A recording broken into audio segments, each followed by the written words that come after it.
Hi friends, welcome once again. And now we are going to start pump. As we know that there is one complete section that is known as turbo machinery, and pump is a part of turbo machinery.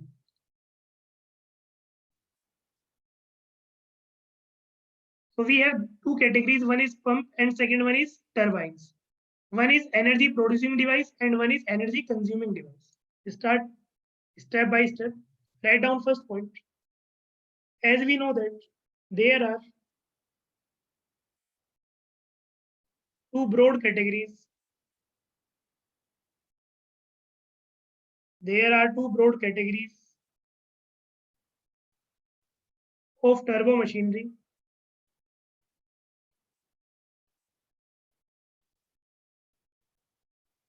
That is pumps and turbines.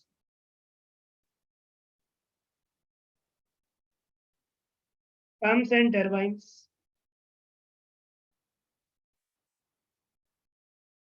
One is energy absorbing device and one is energy producing device. So we have pumps as well as.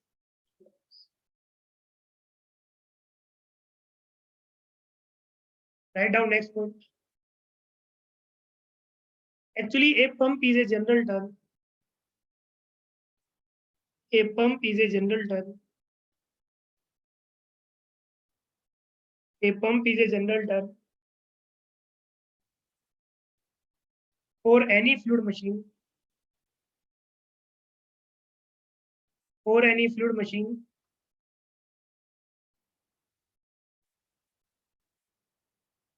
that adds energy. That adds energy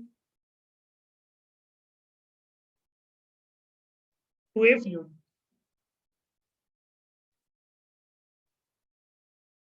Or we also know that pumps are also known as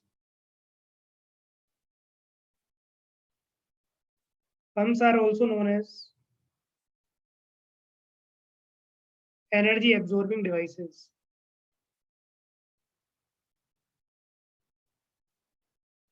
Energy absorbing devices.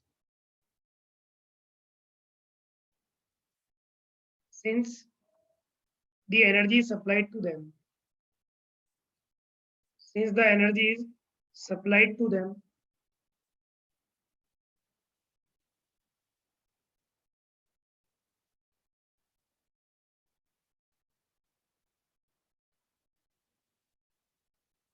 and they transfer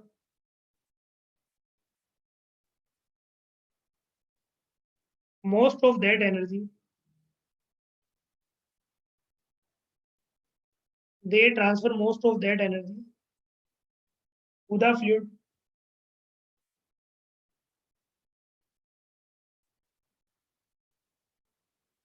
usually via a rotating shaft.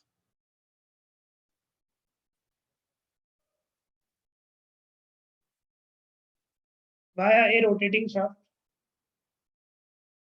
and the increase in fluid energy, and the increase in fluid energy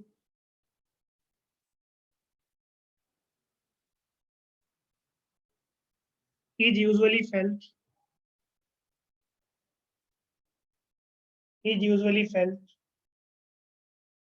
as an increase in the pressure,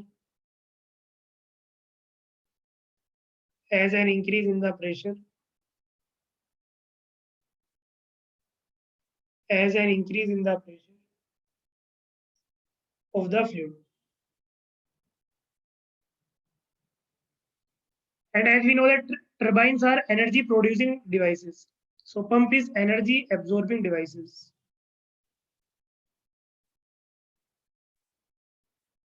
Pump is energy absorbing devices, while turbines are energy producing devices. Suppose you have this pump.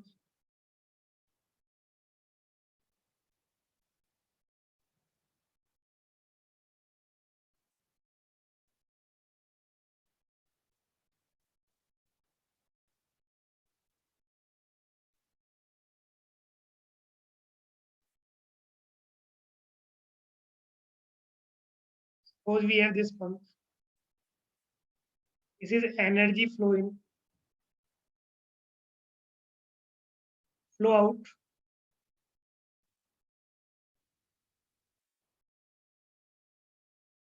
energy in, energy out, and we are going to supply energy. So this is a shaft.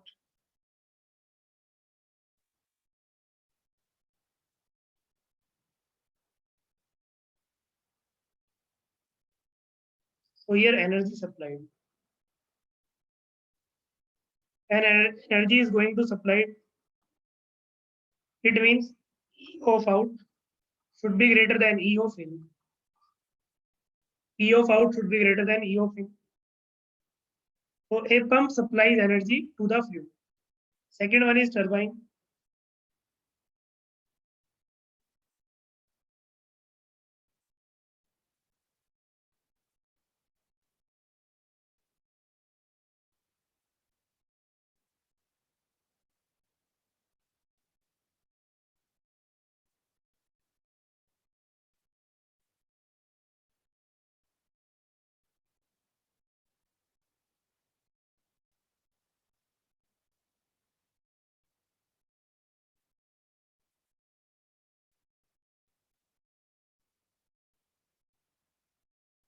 Flow in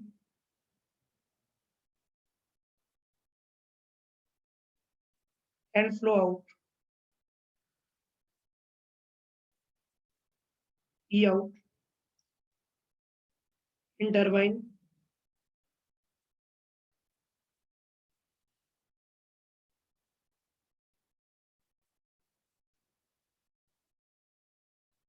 Energy extracted.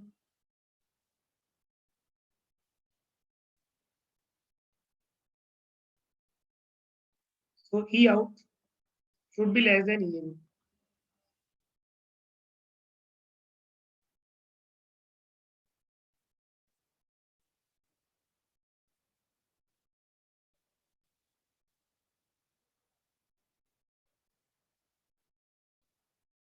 Note down up to this point. One more misconception to students about pumps. Generally, we think that energy supplied to the pump, that energy supplied to the pump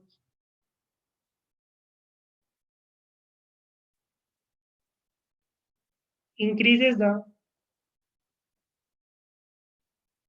speed of fluid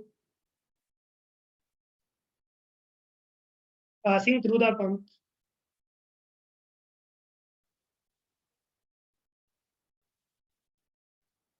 passing through the pump,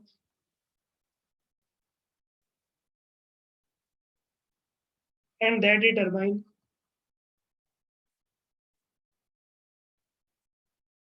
extracts energy, extracts energy from the fluid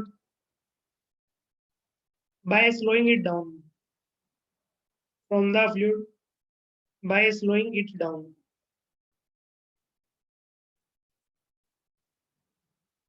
by slowing it down.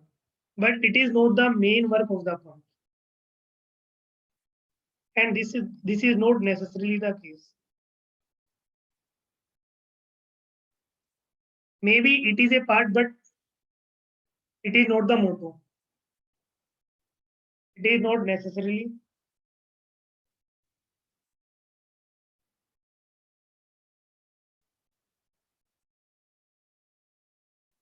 the case.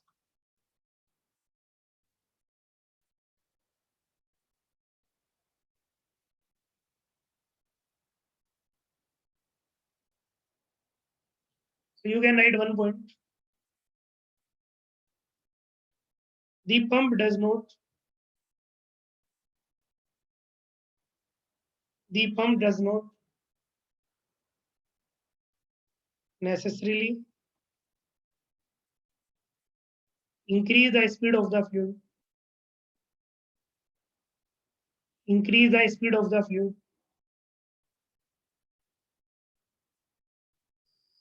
passing through it passing through it. Rather, it increases the pressure of the fluid. It increases the pressure of the fluid.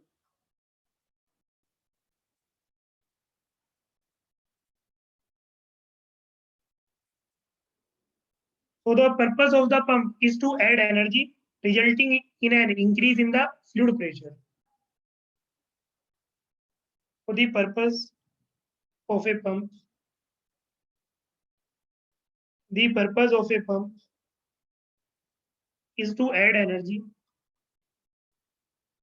The purpose of a pump is to add energy to a fluid, resulting in an increase in fluid pressure,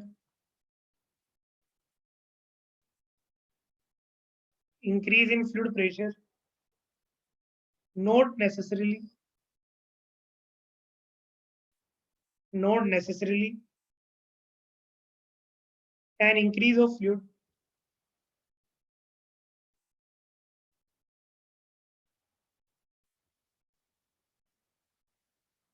speed across the pump.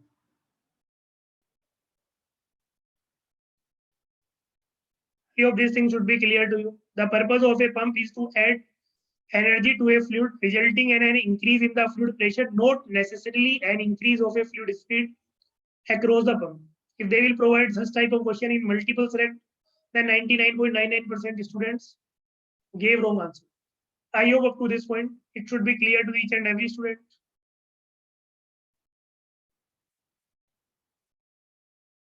Very good. In similar manner, you can write for, turbine also. That the purpose of a turbine is to extract energy from a fluid, resulting in a decrease of fluid pressure, not necessarily a decrease in the fluid velocity.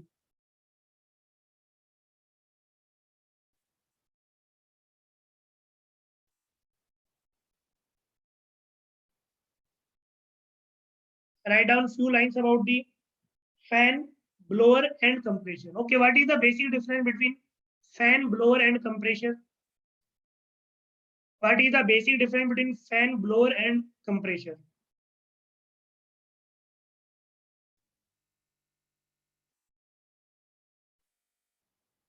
Fan, blower, and compressor. The fan is fan, blower is blower, and compressor is compressor. Write down next one. Fluid machines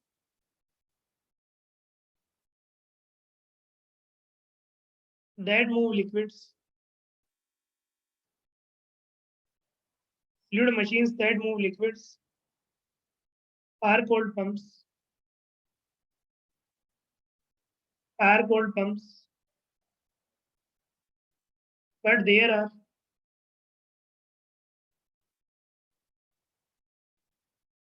are several other names for machines that move gases. That move gases. We can say a fan is a gas pump. A fan is a gas pump.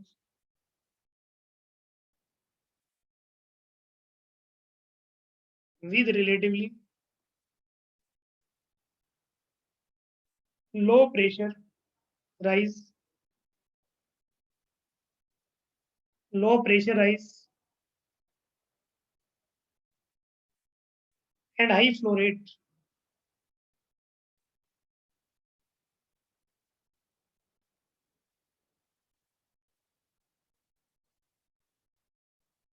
Ceiling fan is an example of this one. Second one is a blower is a blower is a gas pump. with relatively moderate to high pressures, with relatively moderate to high pressures,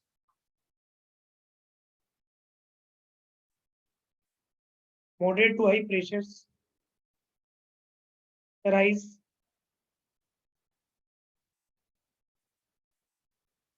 and moderate to high flow rate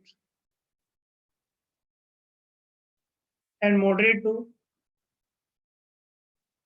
high flow rate. Next one is a compressor is a gas pump designed to deliver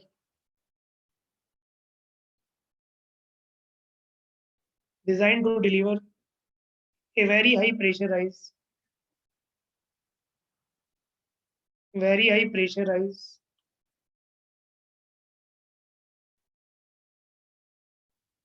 typically at low to moderate flow rates. This was the basic difference between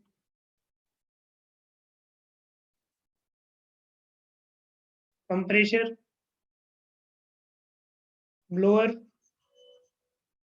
and fan.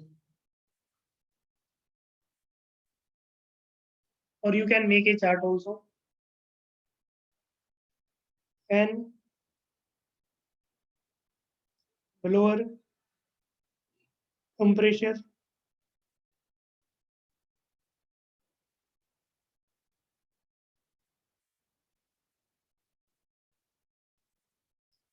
delta P, V dot,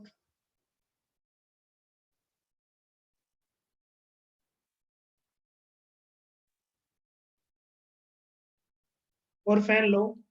This one is high, medium,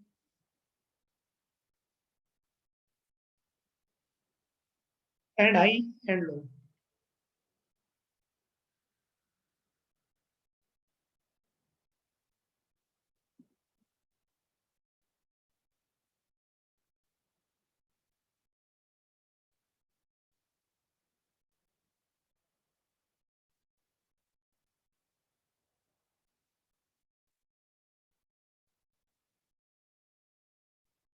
I hope up to this point each and every point should be clear. Very good. Write down next point. So we can say pumps and turbines. Pumps and turbines in which energy is supplied,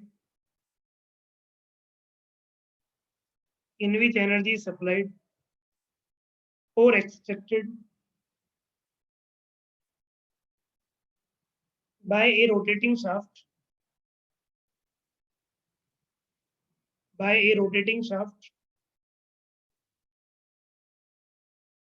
are properly called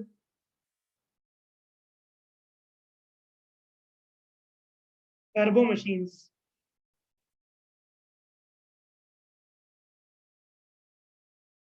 As we know that turbo is a Latin word which means to spin. And one more thing, it is not necessary that in all the pumps you will have rotating shaft. I am giving you very simple example. You have a pump, with the help of that pump, you are going to fill the air in bicycle. In that system, there is no rotating valve or there is no rotating shaft.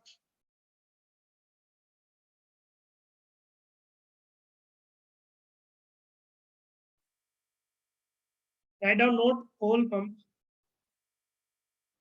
or not all pumps or turbines utilize a rotating shaft. Utilize a rotating shaft.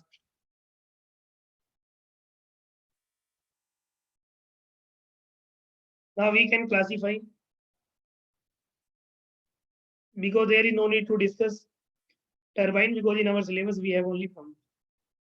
Classification of pumps.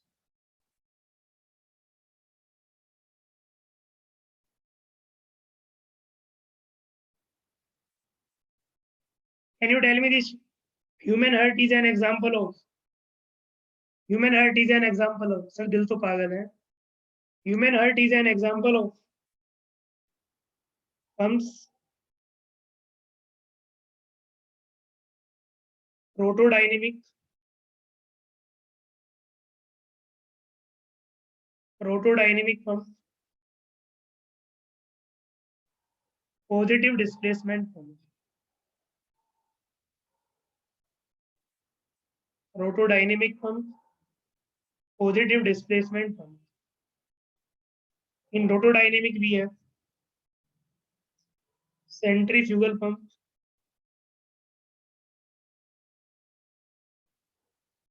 mixed flow pump,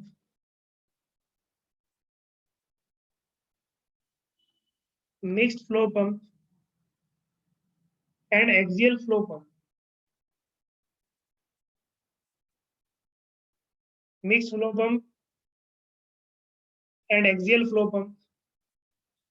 In positive displacement, we have two categories.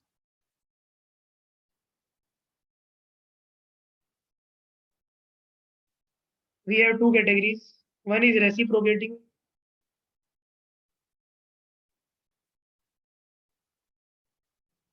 and second one is rotary. In reciprocating, we have piston plunger diaphragm. Piston plunger and diaphragm.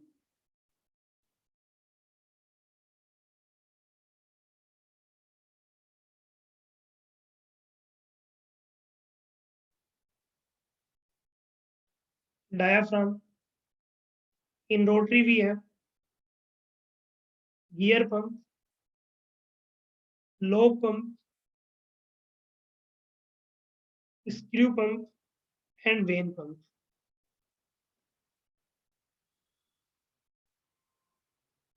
Draw this chart. We need to discuss only this one, and a little bit about it. And some ETR about all these things. Point to remember.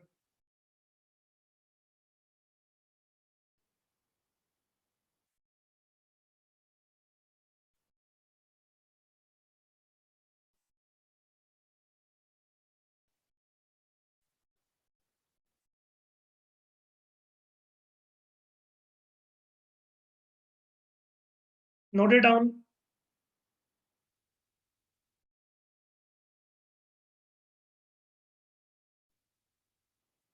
Very good, very good.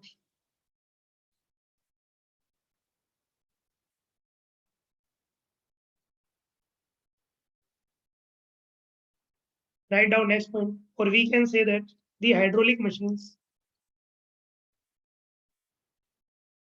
the hydraulic machines, the hydraulic machines, which convert the mechanical energy, which convert the mechanical energy into hydraulic energy,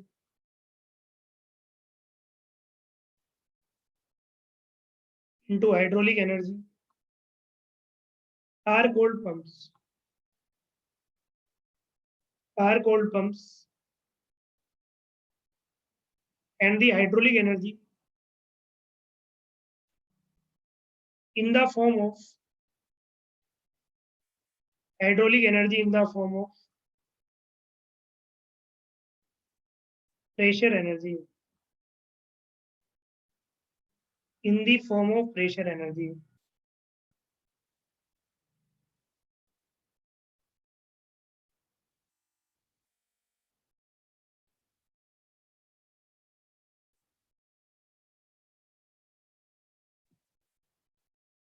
Write down next. Up to this point, I hope each and everything should be clear. What is centrifugal pump? What is positive displacement? We will discuss one by one.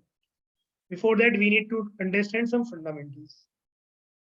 As we know that we need some parameters to define the performance of these pumps. So some fundamental parameters. Some fundamental parameters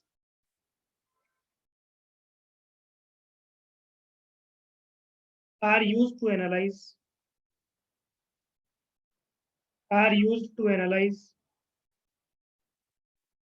the performance of a pump, used to analyze the performance of a pump.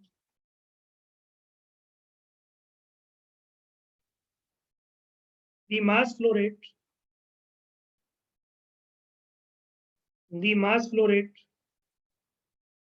m dot of a fluid to the pump,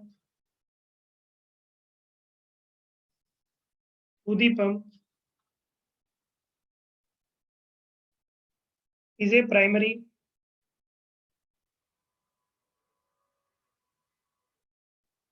pump performance parameter. Pump performance parameter. Pump performance parameter. And for incompressible flow,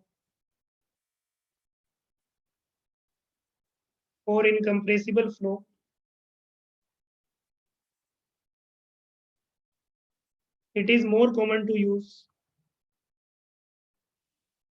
It is more common to use volume flow rate.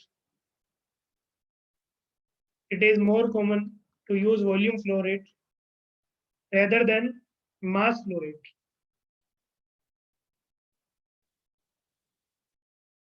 Rather than mass flow rate.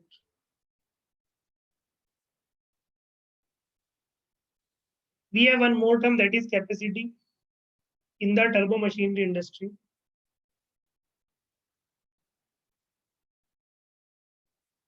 In the turbo machinery industry, volume flow rate is called. The capacity is nothing but the volume flow rate. Volume flow rate is called capacity. Is called capacity and is simply mass flow rate divided by density.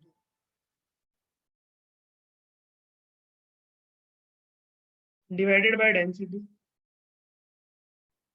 So volume flow rate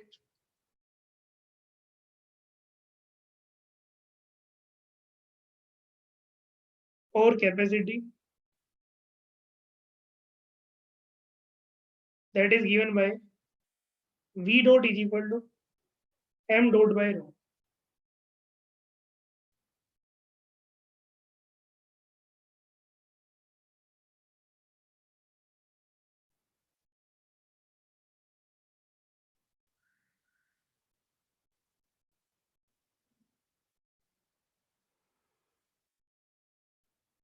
There is one more term, that is head or net head. The performance of a pump is characterized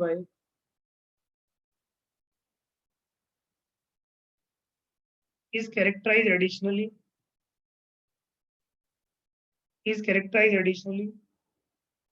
by its net head, H, which is defined as the change in Bernoulli head between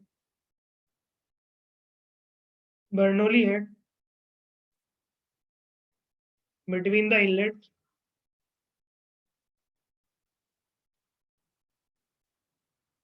and outlet of the pump. between the inlet and outlet of the pump. So net head is equal to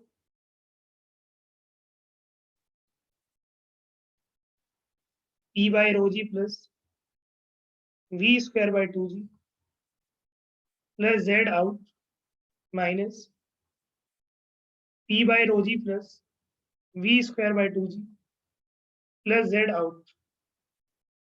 This will be the net head.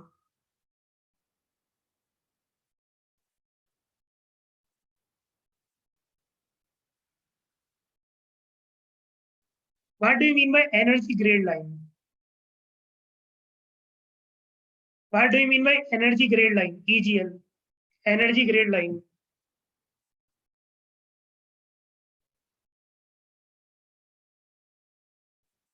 Energy grade line. Sorry, that is out minus in. Out minus in. What do you mean by energy grade line? Ah, Sai Sudarshan, I already rectified that.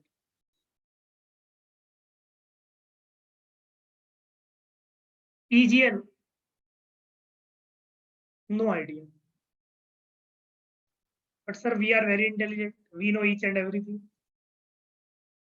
Write down next point.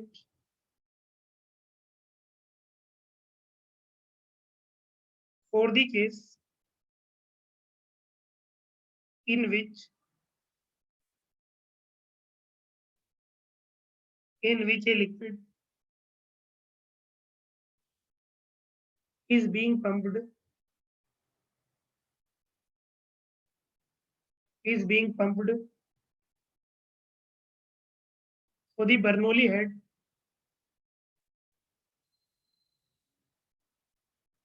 so the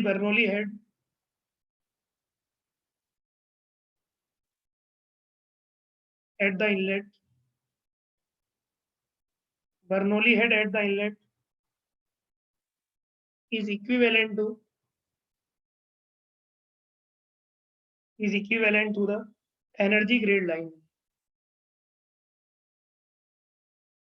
Equivalent to the energy grade line.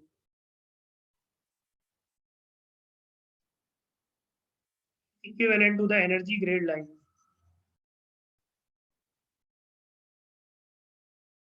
At the inlet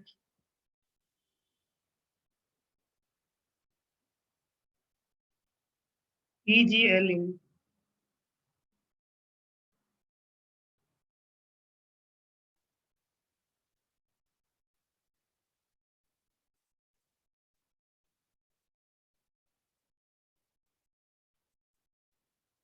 the energy grade line at the outlet. The energy grade line at the outlet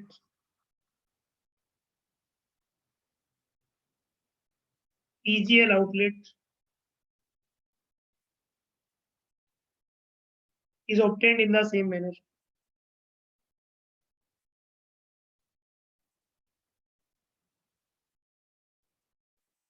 Is obtained in the same manner.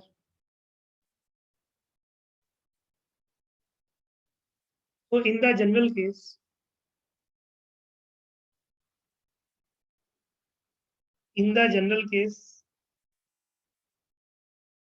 the outlet of the pump,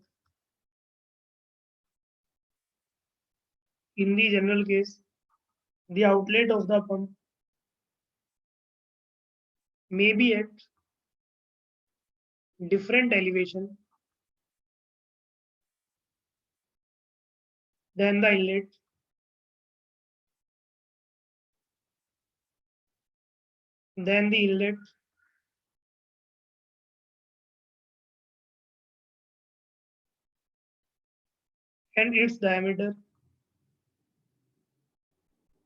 and its diameter and average speed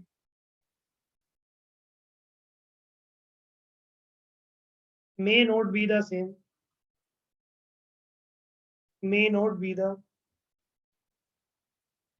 as those at the inlet.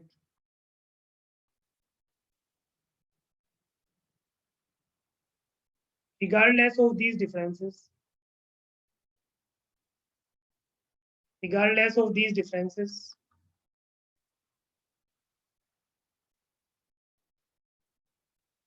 the net head capital H is equal to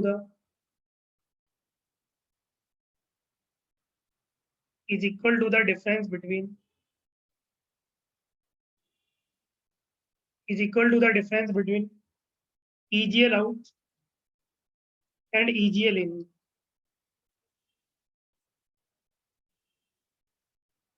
So net head for a liquid pump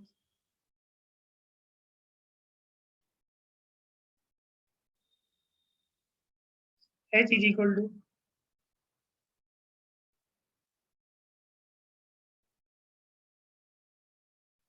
EGL out minus EGL in.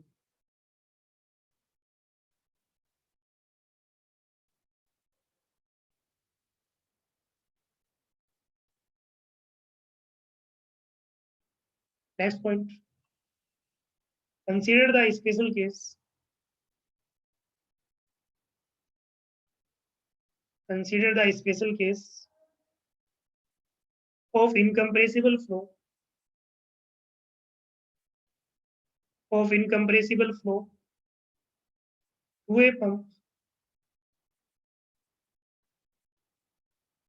to a pump in which the inlet and outlet diameters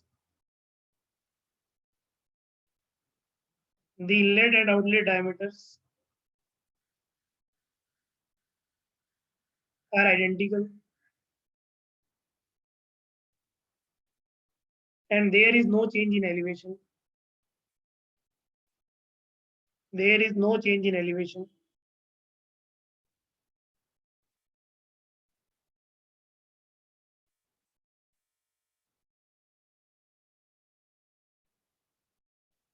There is no change in elevation. Then this above equation will reduce to H is equal to P out minus P in divided by rho g.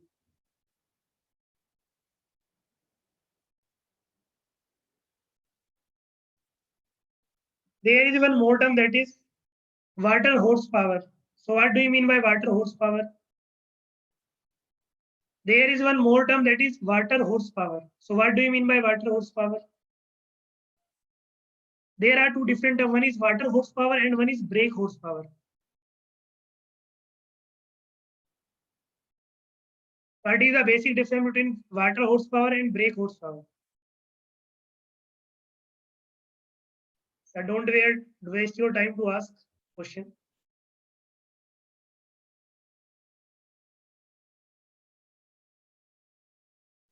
First draw a diagram.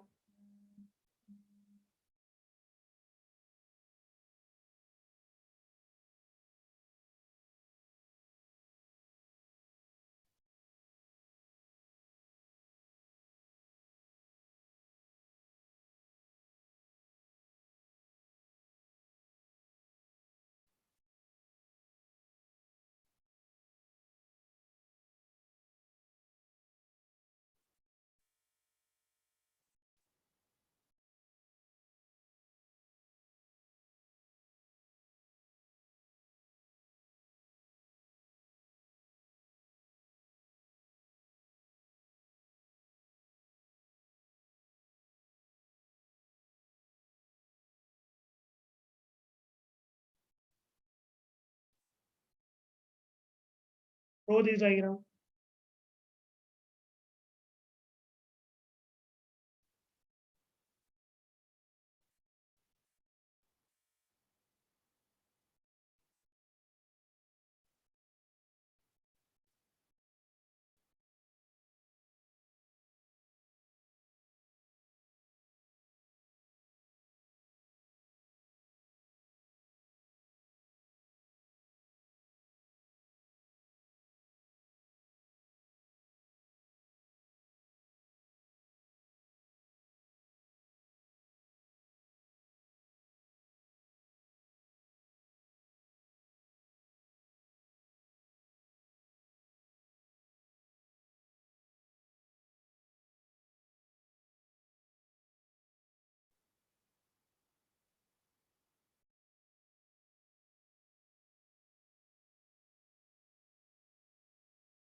reference line or datum line.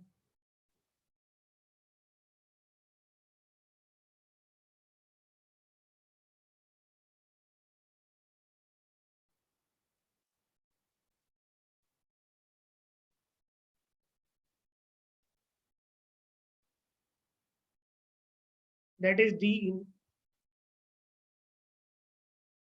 in, V in, P in,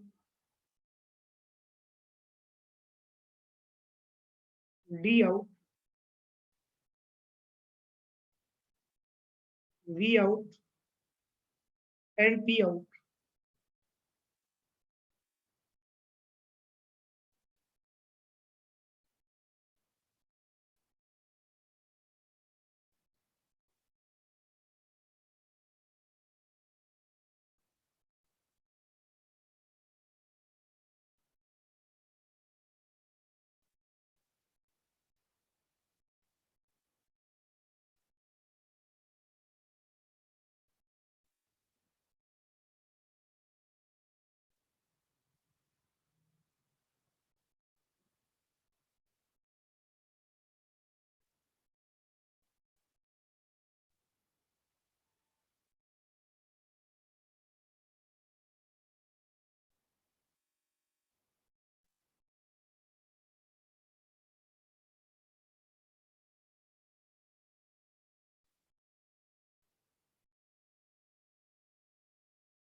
Assume here Z in, Z out,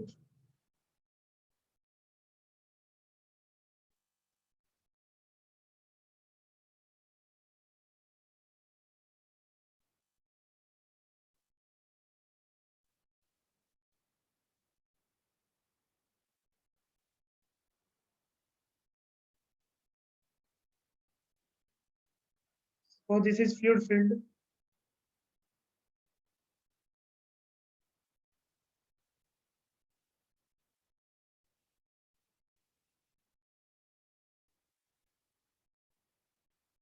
That is H.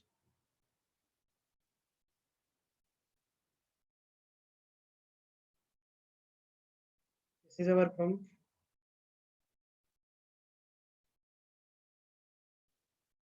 This is datum plane. Z is equal to 0.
This is EGL in and this is EGL out.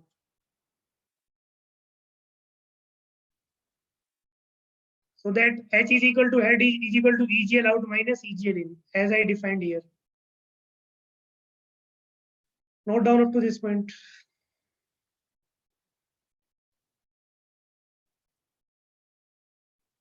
BH.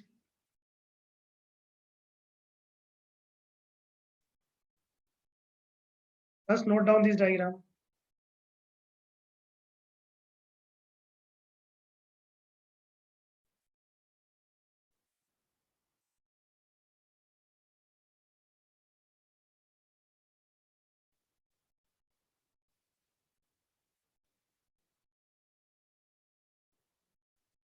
Sir, what is BHP? Just have a patience, I will tell you for now.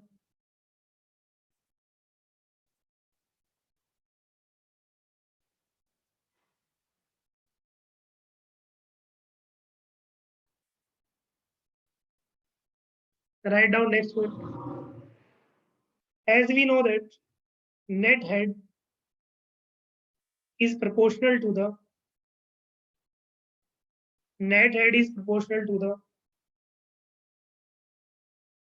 useful power actually delivered power actually to the fluid.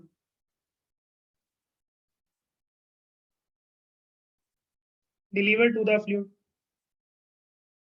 And it is traditionally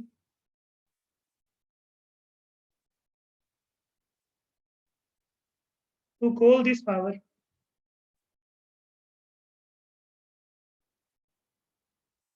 the water horsepower.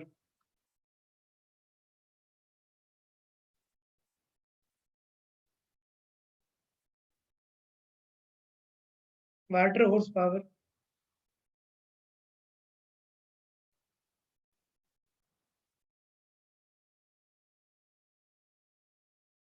water horsepower even if the fluid being pumped is not water.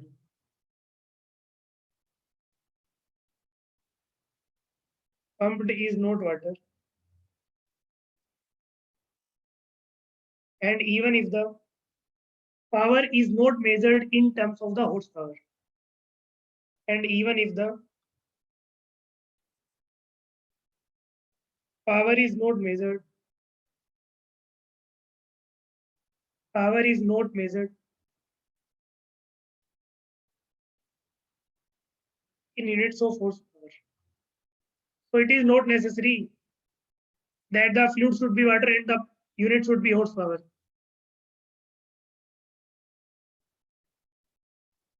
So you will get water horsepower.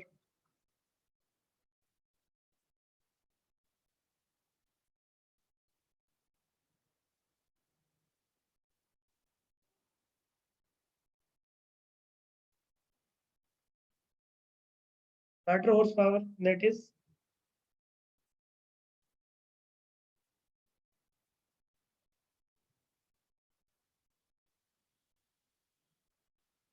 m dot g into h or rho into v dot into h.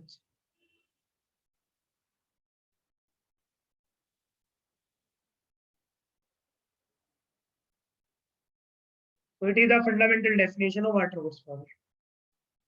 The power supplied. We know that all the pumps suffer from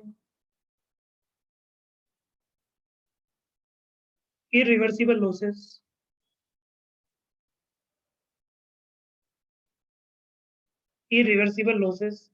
due to friction, internal leakages,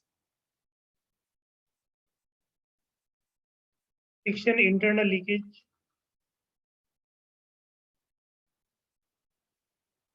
flow separation on blade surfaces,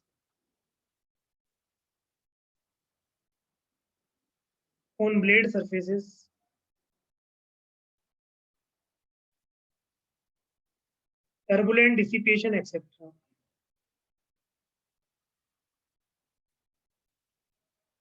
turbulent, dissipation, etc.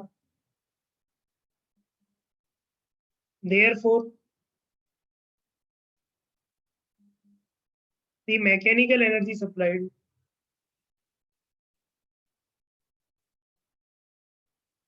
Therefore, the mechanical energy supplied to the pump to the pump must be larger than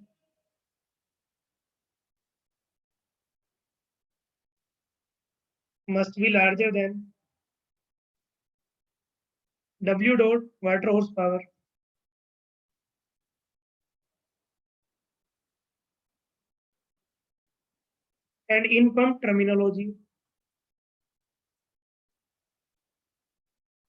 and in pump terminology,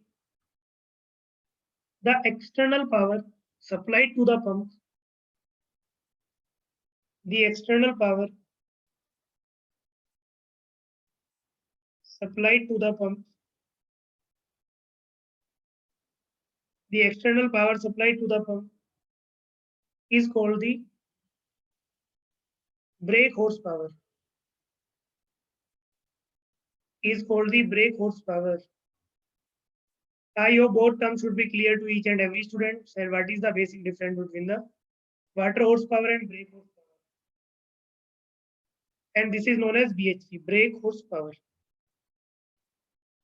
Now it is clear what is BHP. Suppose for the typical case,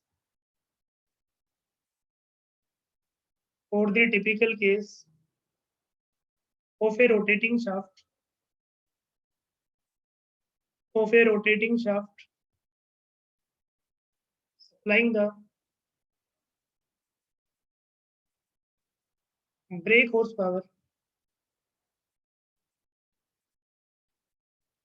horsepower, then you will get brake horsepower is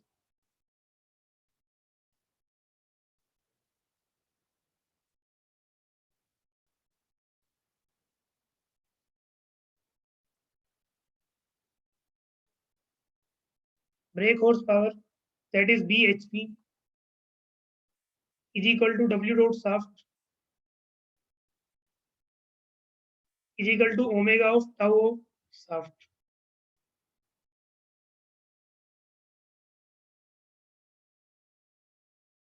Where omega is the rotational speed. Here omega is the rotational speed of the shaft,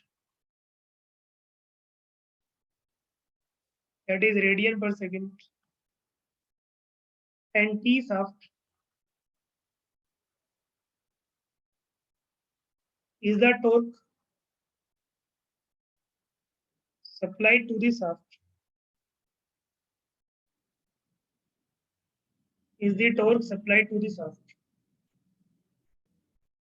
Now we will define pump efficiency.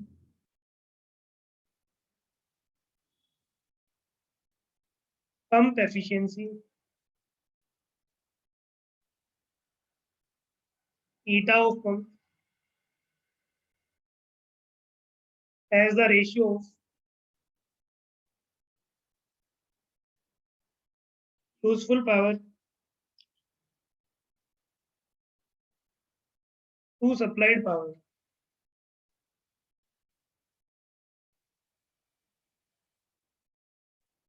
So pump efficiency is equal to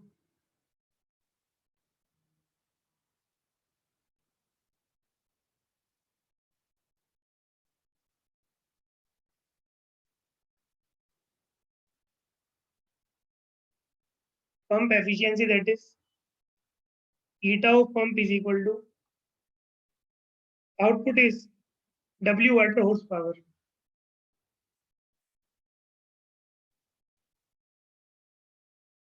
divided by W dot shaft. So that is W dot water horsepower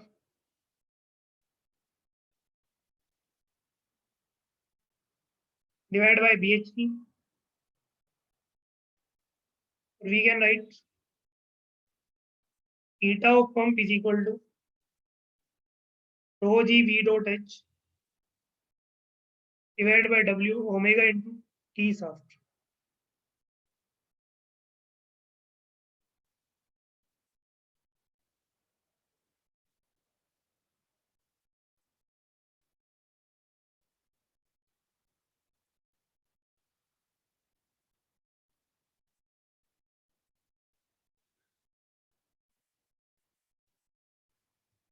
So finally, this basic part is over.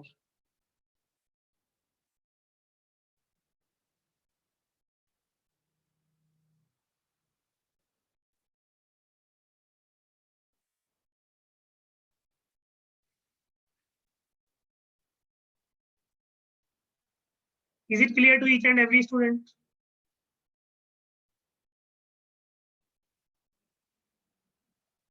Brake horsepower and all these things. Is it clear? Yes or no? What is brake horsepower? What is water horsepower? Very good. Now first we will study centrifugal pump.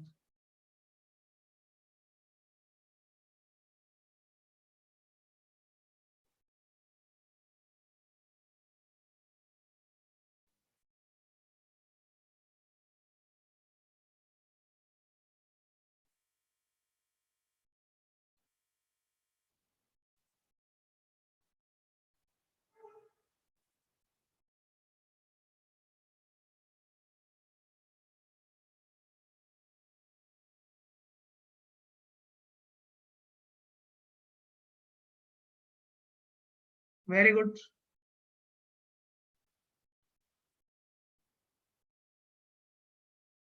That's why students are not able to get a good rank. It is the main reason. Write down first centrifugal. Because if you are going to skip the topic, others are not. No? And in exam, you will feel that you did not study properly. But if you did not cover your complete syllabus, then how is it possible to get a good rank?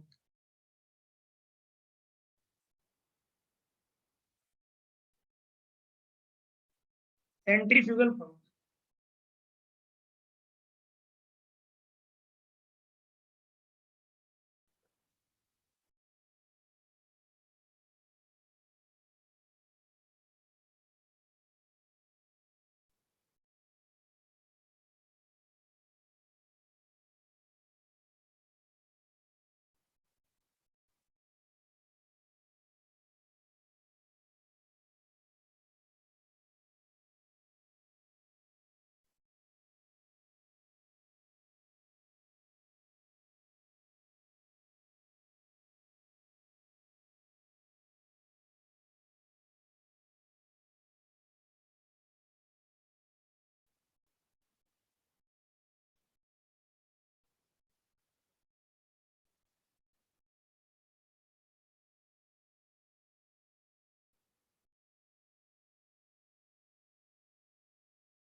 Write down.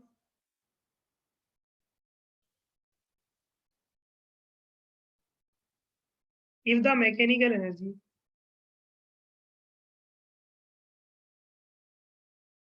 if the mechanical energy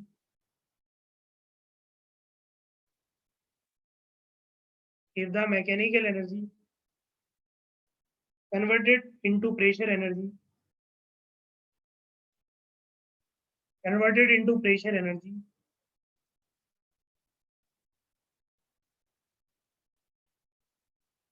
if the mechanical energy is converted into pressure energy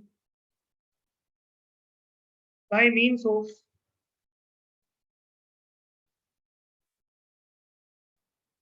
by means of centrifugal force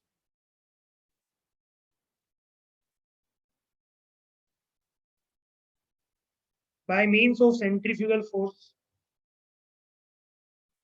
acting on the fluid, acting on the fluid. So the hydraulic machine the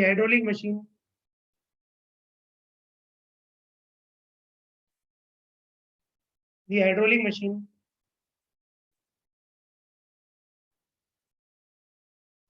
is called centrifugal pump, is called centrifugal pump. Or you can write one more line. In the rotodynamic pump, because centrifugal pump is a part of rotodynamic pump. In the rotodynamic pump, in the rotodynamic pump, fluid is moved. In the rotodynamic pump, fluid is moved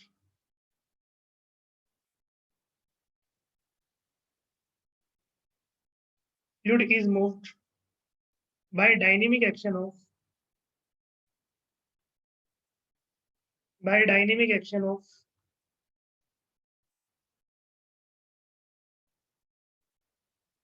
imparting momentum to the fluid, imparting momentum to the fluid, imparting momentum to the fluid. Note down.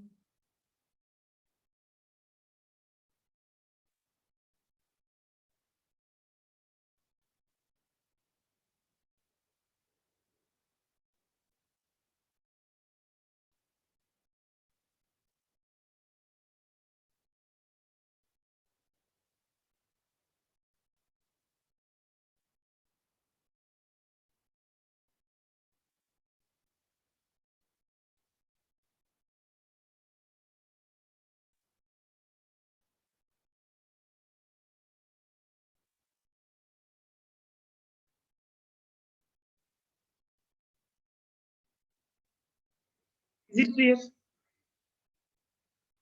Now draw a diagram.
See the suction eye, the impeller eye, not suction eye.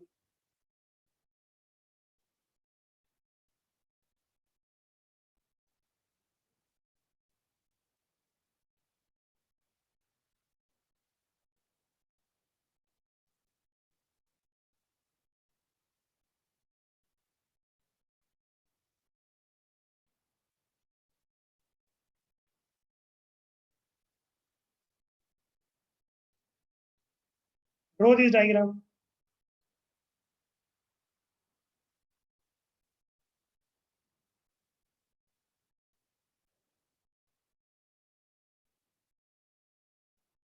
This is the delivery pipe. This is the delivery pipe. This one is the delivery valve.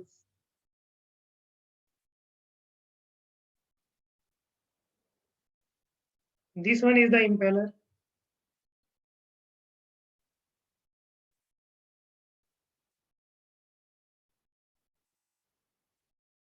This one is known as volute casing.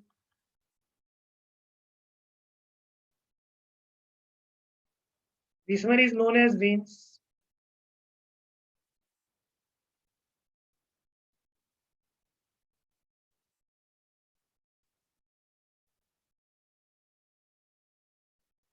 This one is known as suction pipe.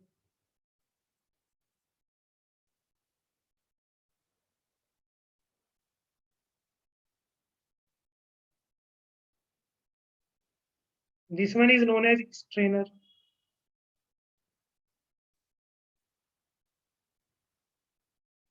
This one is known as foot valve.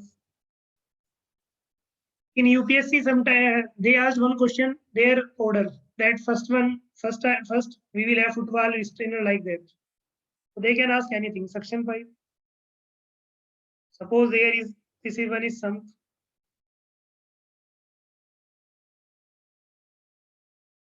Oh, this one is sump.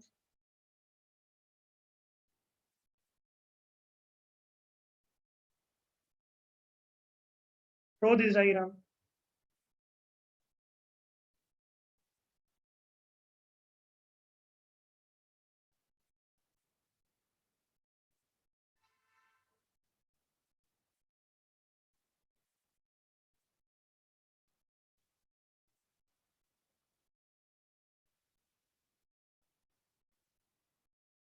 I hope you note it down.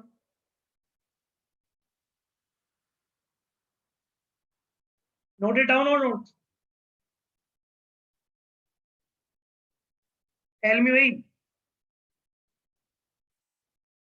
Upper part.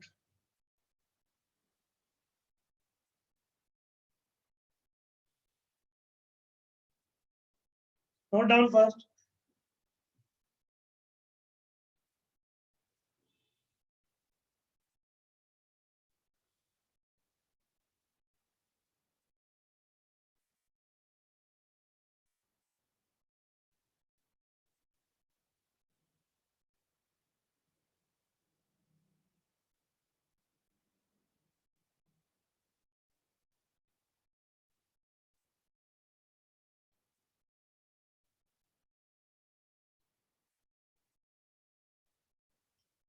So from this point to this point, this is HS.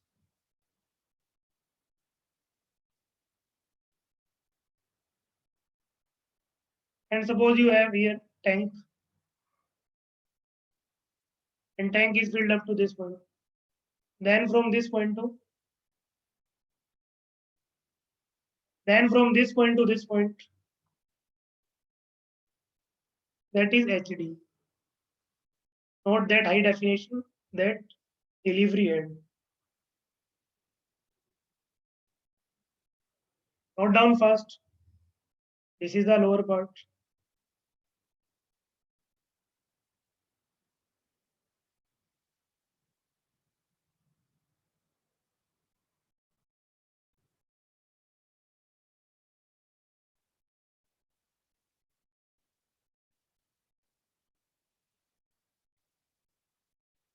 I hope now, note it down.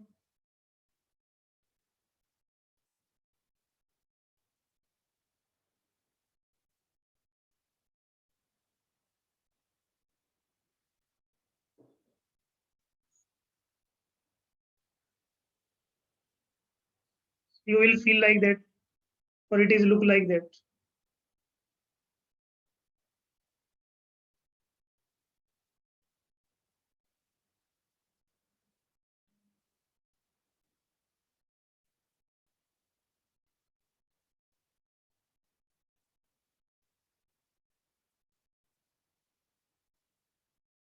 This is strainer.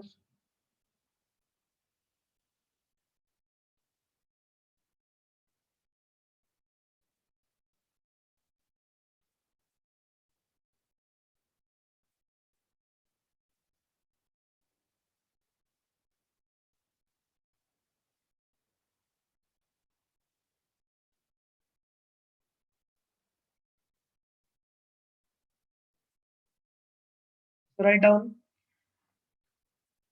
the main components. The main components of centrifugal pumps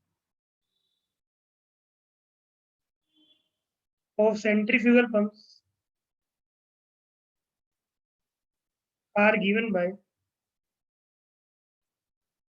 first option impeller, second option casing, third option suction pipe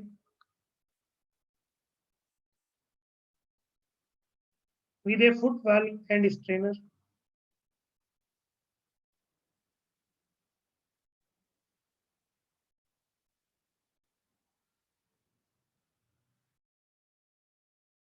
And delivery pipe.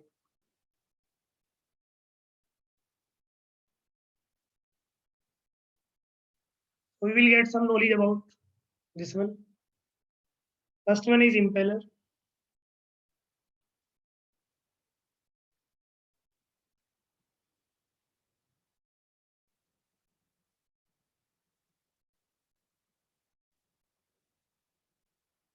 So impeller is the rotating part of the shaft, the rotating part of the rotating part of the centrifugal pump, the rotating part of the centrifugal pump, which is mounted,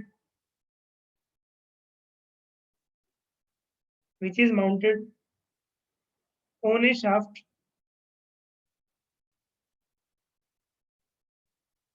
is called impeller, and it consists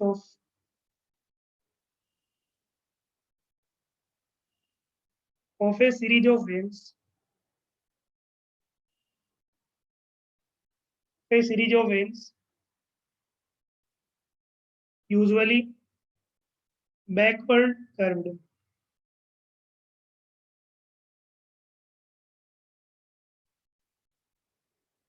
usually backward curved. Second one is casing.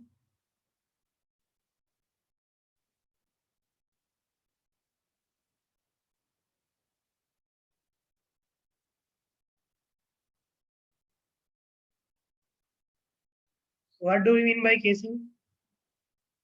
It is an airtight passage.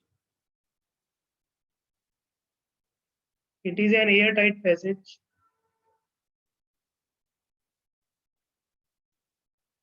airtight passage which surrounds the impeller, which surrounds the impeller as shown in our figure.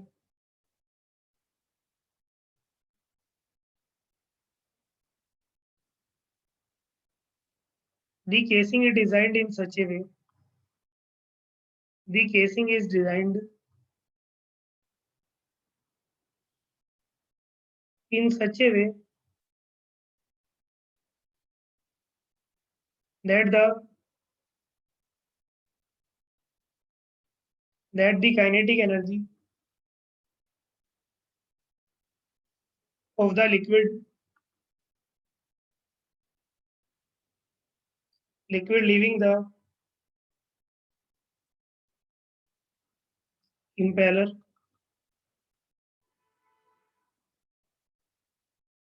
is converted into pressure energy. Is converted into pressure energy.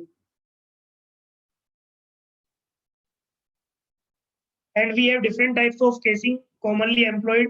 One is volute casing and second is casing with stationary guide vanes. But that is sufficient. Write down third one, suction pipe. Suction pipe with a foot valve. With a foot valve and a strainer. Suction pipe with a foot valve and a strainer. Suction pipe with a foot valve and a strainer.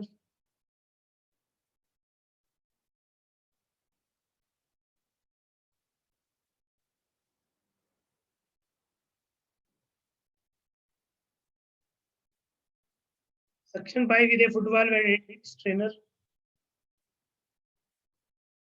So suction pipe is a pipe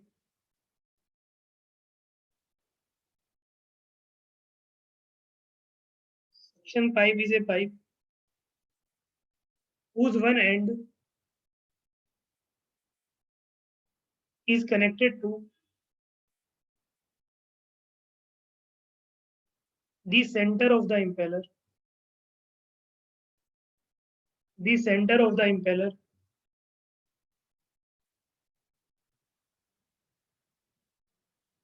Center of the impeller. And the other end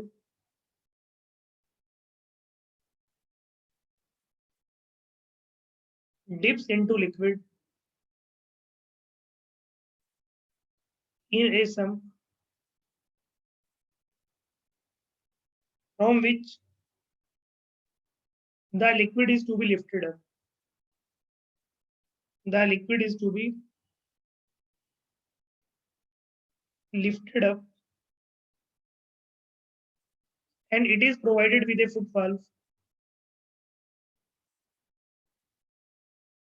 It is provided with a foot valve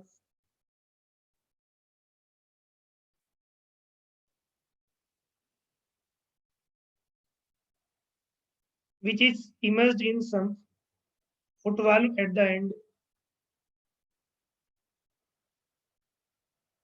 which is immersed in the sump,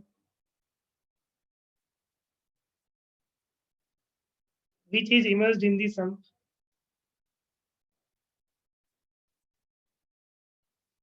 It closes automatically.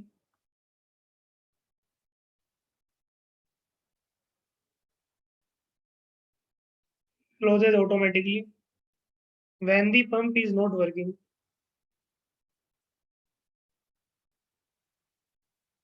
When the pump is not working.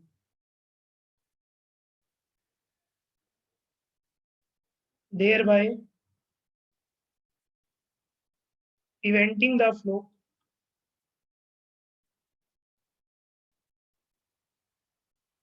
of liquid from storage tank to the tank.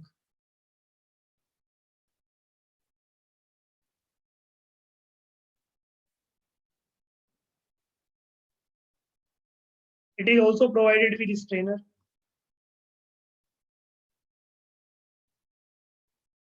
It is also provided with a strainer at the bottom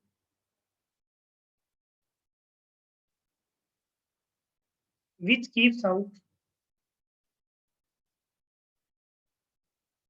solid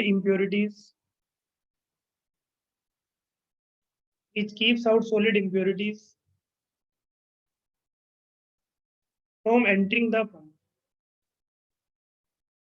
From entering the pump.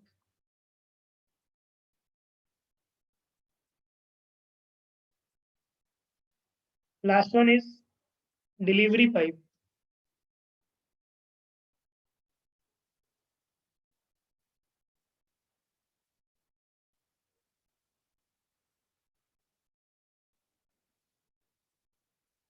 So it is a pipe whose one end is connected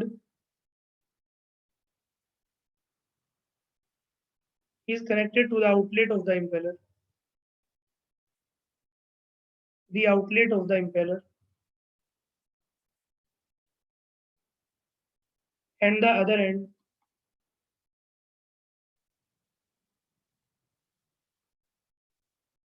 delivers liquid in the storage tank.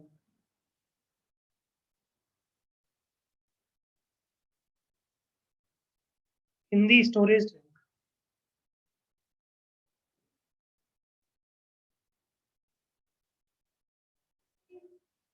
I hope, is it clear to each and every one? Write down next point.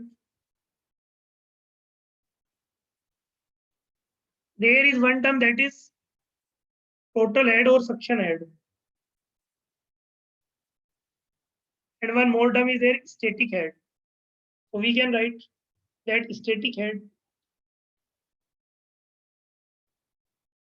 that is capital HS is equal to HS plus HD, where HS is suction head and HD is delivery head. HS is suction head and HD is delivery head.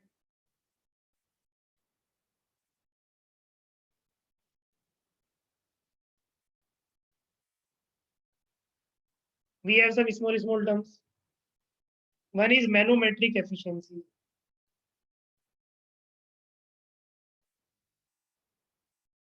So manometric efficiency is defined as the ratio of manometric head divided by the head imparted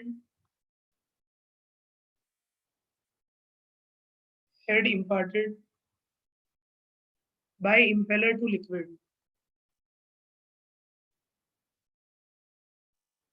By impeller to liquid.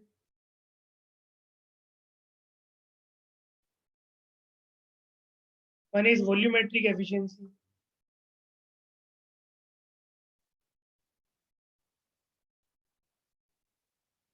Quantity of liquid. Quantity of liquid discharged from the pump.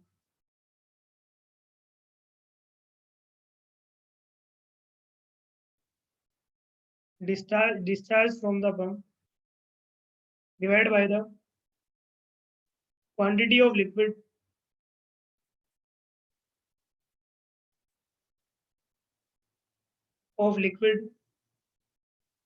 passing through the impeller. Passing through the impeller. Next one is mechanical efficiency.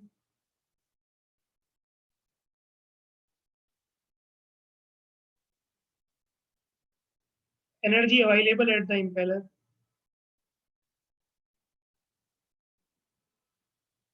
Energy available at the impeller divided by energy supplied to the shaft.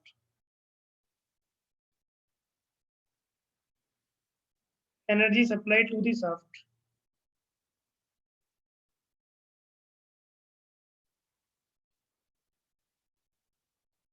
Overall efficiency.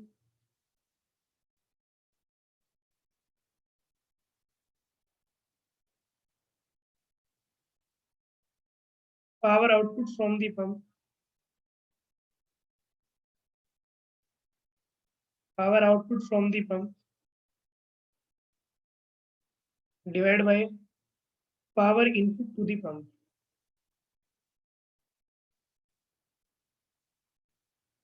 Power input to the pump. And overall efficiency is equal to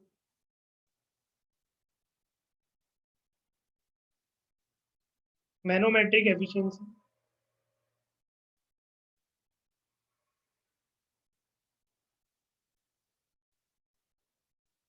into mechanical efficiency.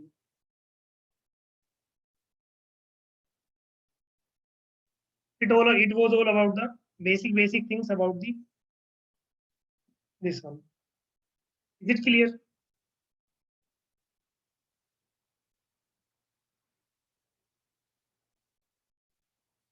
Sir इतना efficiency मेरे मैंने कभी पढ़ा ही नहीं. Is it clear? I can teach only from for 40 hours. I have so much content in my mind.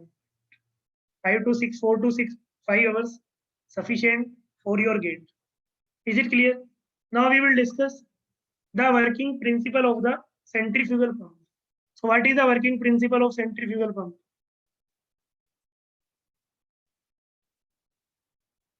What is the working principle? Okay, what is the first step of the operation? What is the first step of the operation of the pump? Tell me, bhai, what is the first step?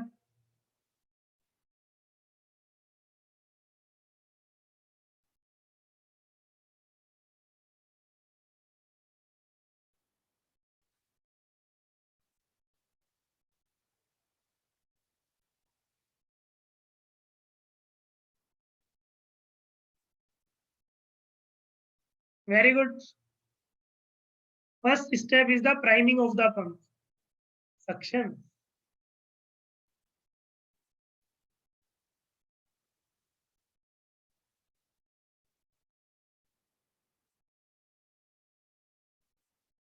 Write down. Working principle of a centrifugal pump.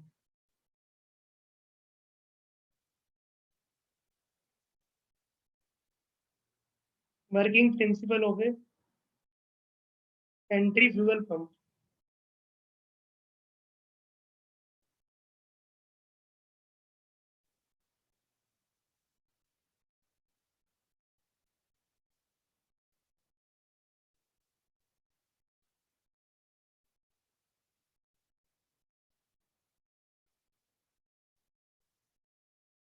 Working principle of a centrifugal pump.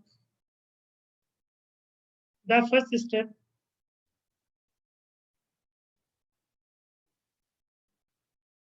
in the operation of a centrifugal pump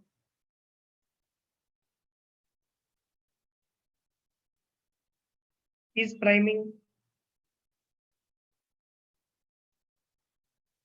That is the priming.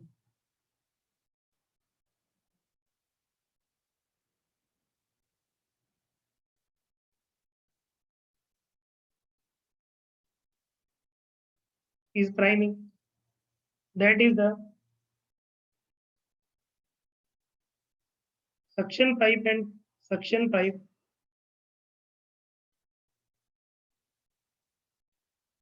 and casing is filled with the liquid in such a manner so that no air pocket is left. No air pocket is left. The rotation of the pump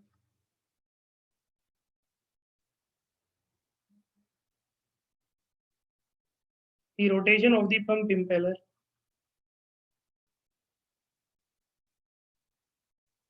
inside a casing full of liquid produces a forced vortex motion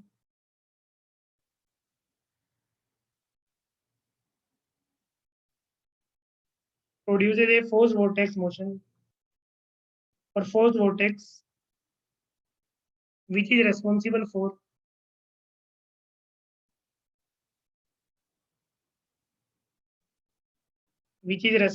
for imparting a centrifugal head imparting a centrifugal head to the liquid. Centrifugal head to the liquid. Rotation of impeller.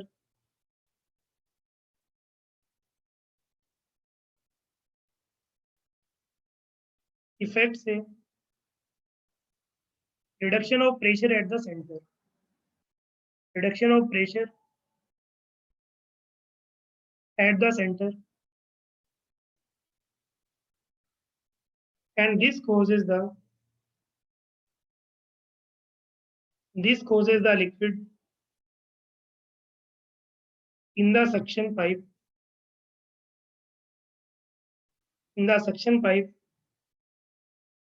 to rush into the eye.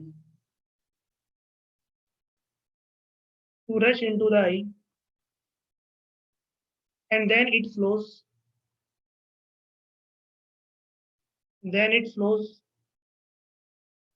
outwards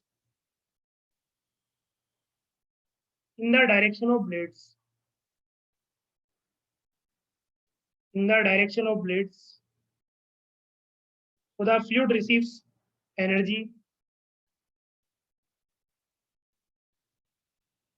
The fluid receives energy from the impeller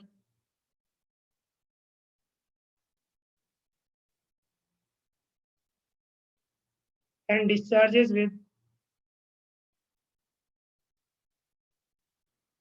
increased pressure. Discharges with increased pressure and velocity into the casing.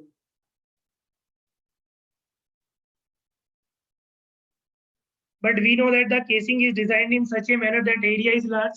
And if area is large, then automatically A into V is constant. So as the value of A will going to increase, the velocity will automatically decrease. Otherwise, at the inlet, at the exit, velocity will be very high, like rocket type of thing. Velocity into the casing.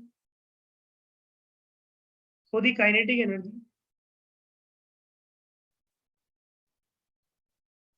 of the fluid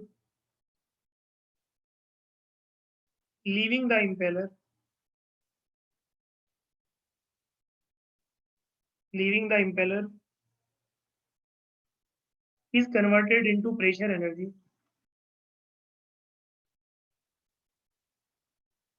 Is converted into pressure energy by passing through the volute, by passing through the volute casing, by passing through the volute casing of gradually increasing cross section, of gradually increasing cross section, gradually increasing cross section. The cross sectional area,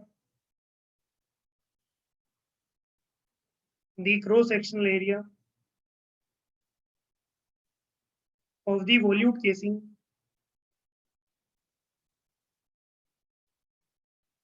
is gradually increasing, is gradually increasing, which serves to reduce the velocity, which serves to reduce the velocity of the fluid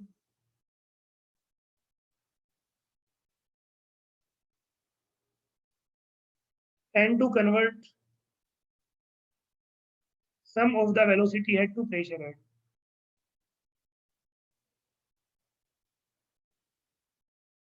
To pressure head,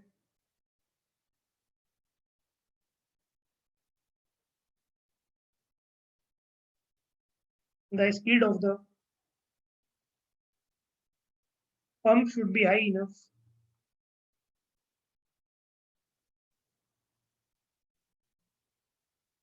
should be high enough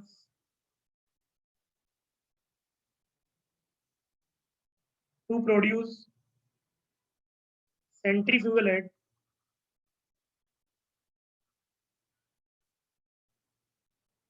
sufficient to initiate,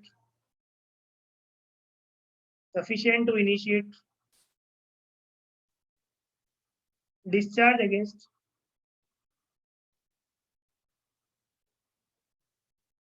the delivery head.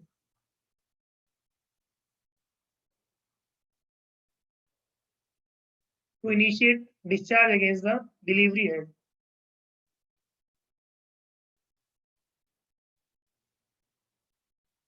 Against the delivery head. I told you each and every ABC of the working.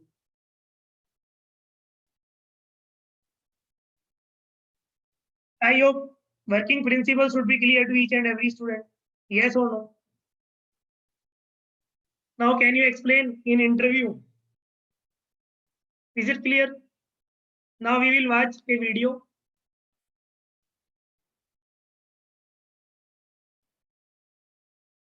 Note down first, then we will watch a video to analyze it in a more proper manner.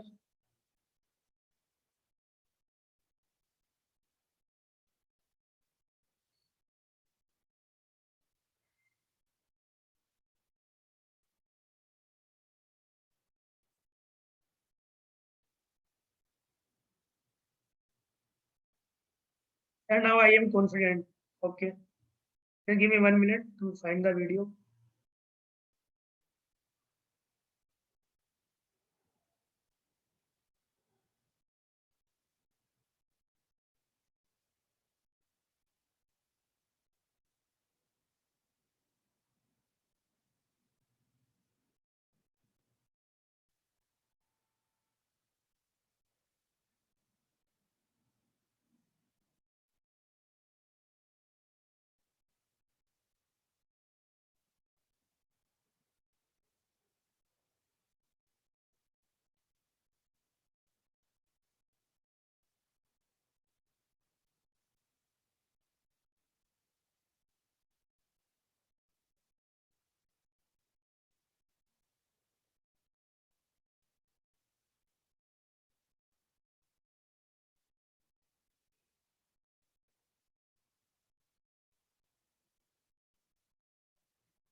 Sir offline होता तो chips लेके आते अपन लोग सबके लिए. Now just watch a video to understand the proper working.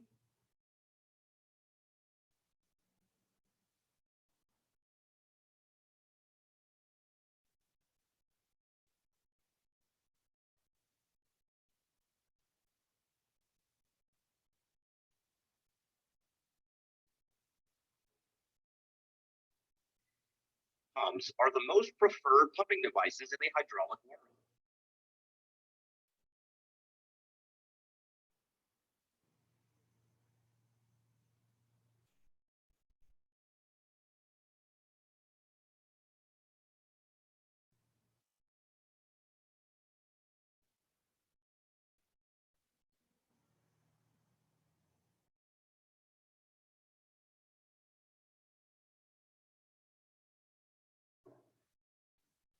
I hope it should be clear to each and every student the complete process. Yes or no? That impeller eye casing area is going to increase, at the eye pressure is going to reduce. Very good.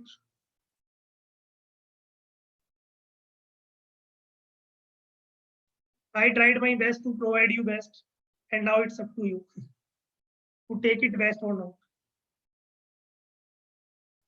Is it clear to each and every student? Very good.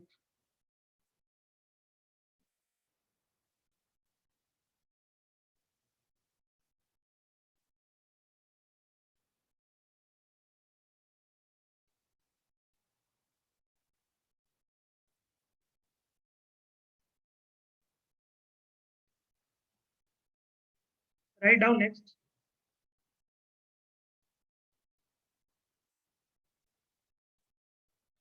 Work done by the centrifugal pump.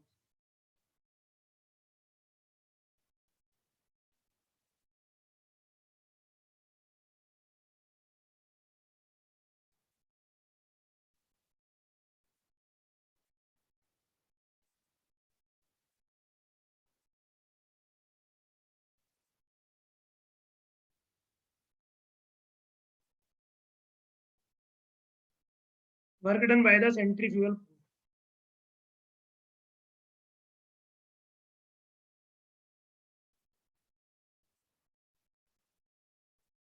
Here we need to make velocity triangle.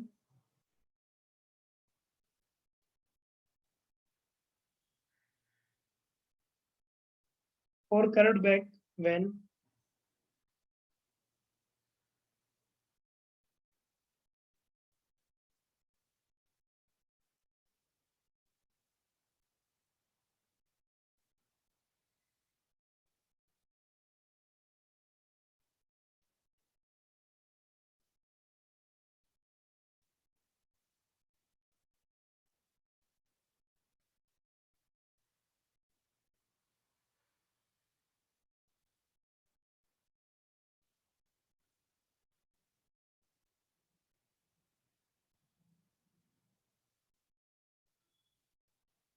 U1, VR1, VF1 or V1. Assume this is beta 1. The fluid will go like this.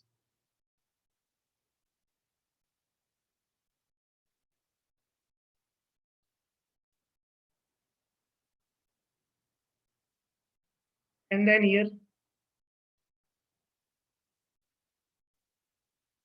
go like this.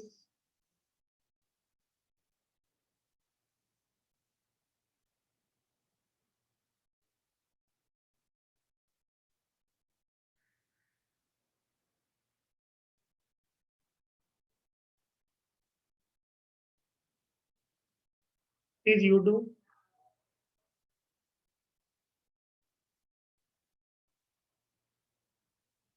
VW2, it is beta 2, VR2, VF2, V2, alpha 2.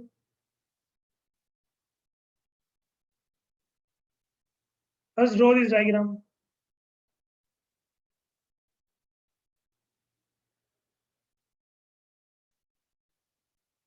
Sir, what is this?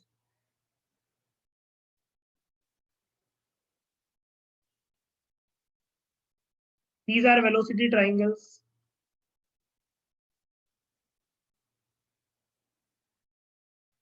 Velocity triangles at inlet and outlet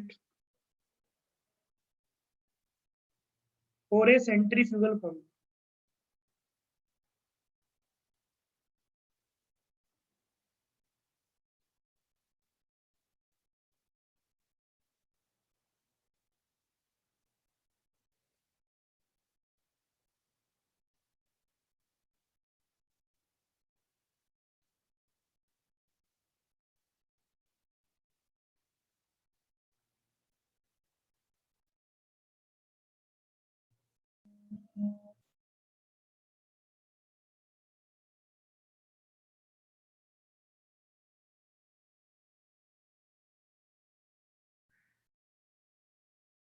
So I hope you noted down.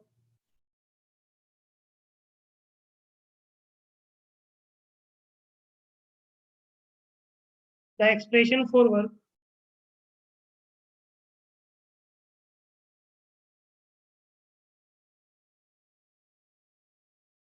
done by the impeller, done by the impeller to the liquid can be obtained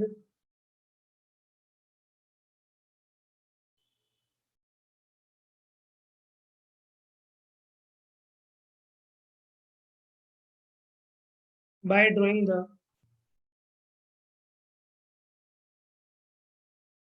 velocity triangles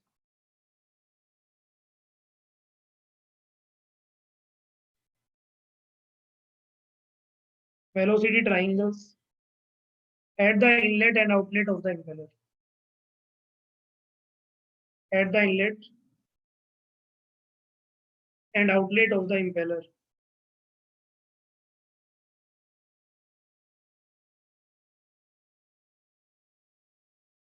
The velocity triangle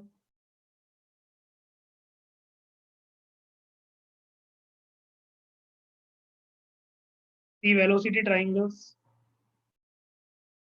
at inlet and outlet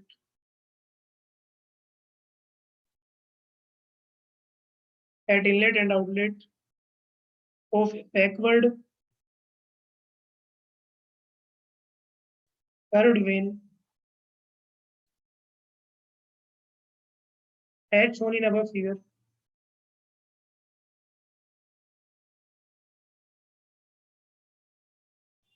as shown in above figure, the liquid enters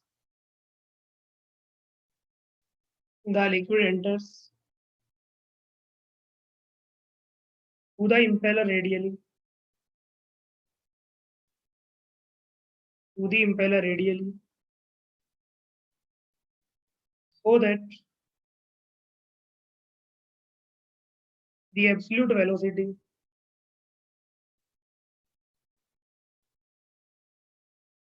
of flow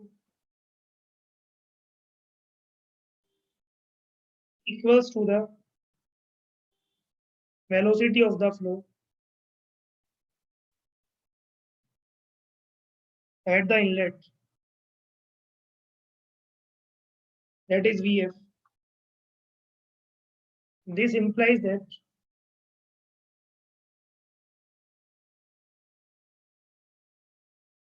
the swirl velocity at the inlet is zero.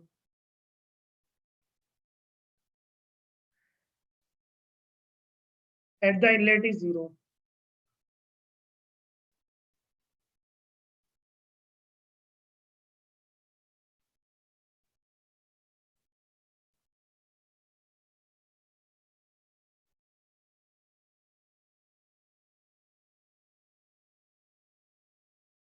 The rate of work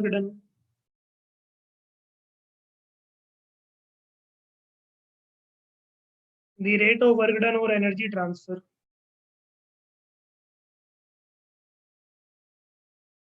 by the impeller on the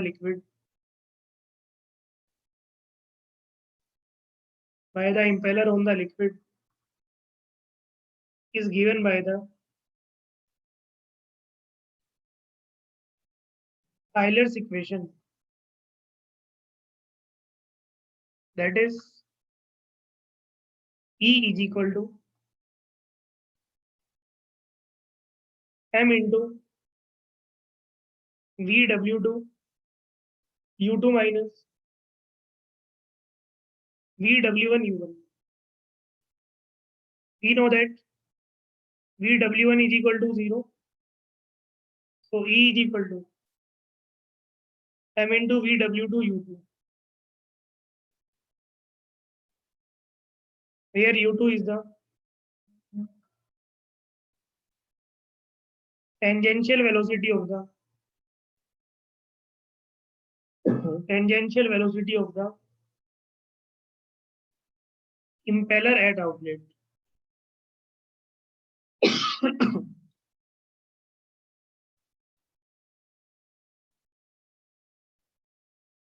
At the outlet, VW is the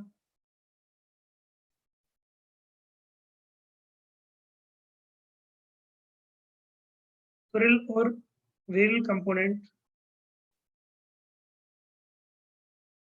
of velocity at the outlet, and m is the mass flow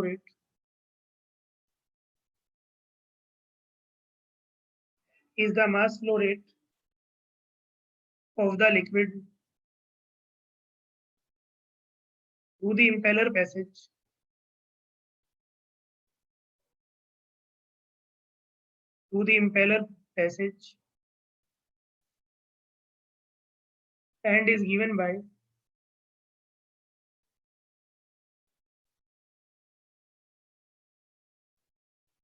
mass is equal to rho into Q, where Q is the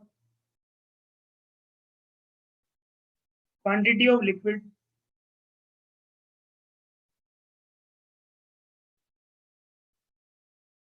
discharged from the pump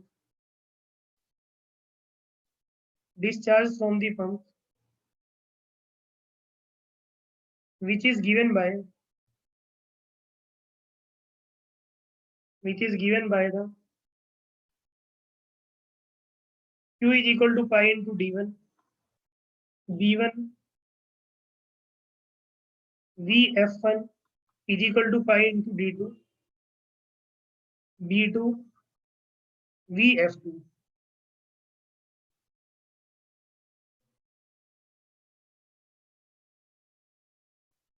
So where D1 and D2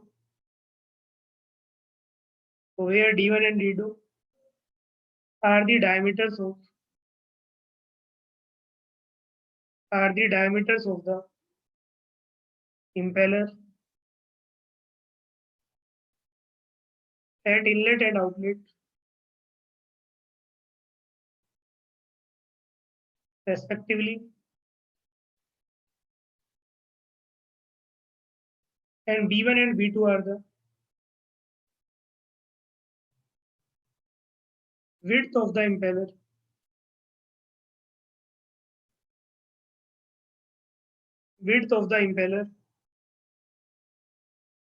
at inlet and outlet respectively.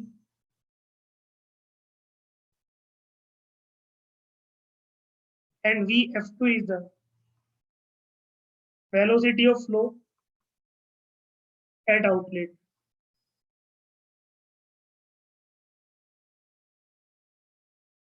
At the outlet,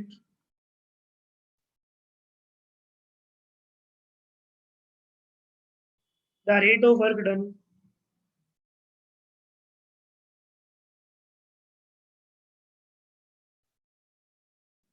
per unit weight of liquid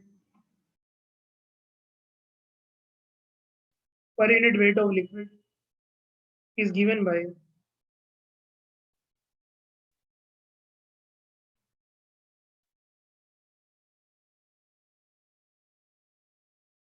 H is equal to VW2 U2 divided by G.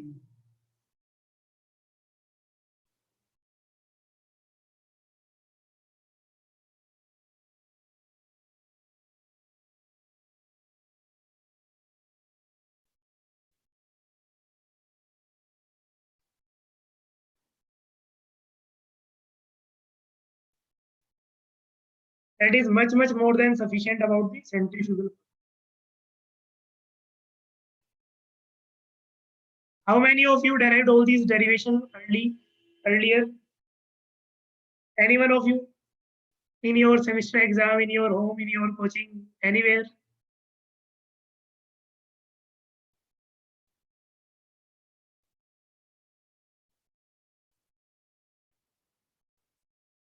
Not a single student.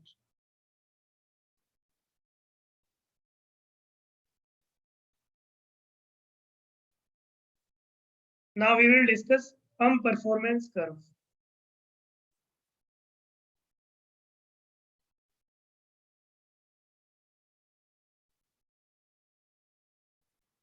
There are two things.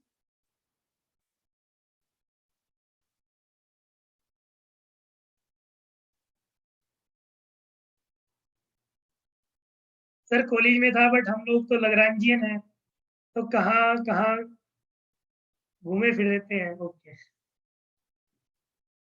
Now it's time to be Eulerian or neither Eulerian nor Lagrangian.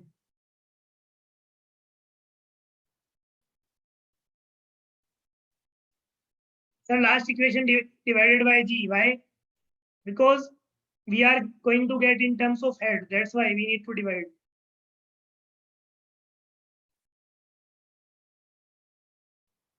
There are two terms.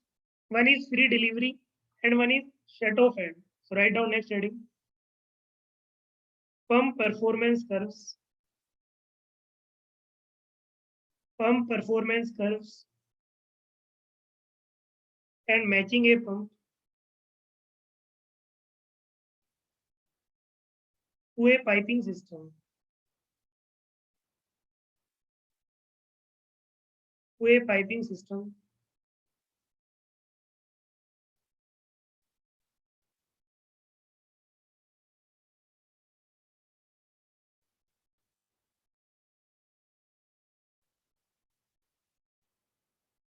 All these performance curves are very, very important. Performance comes at curves and operating point.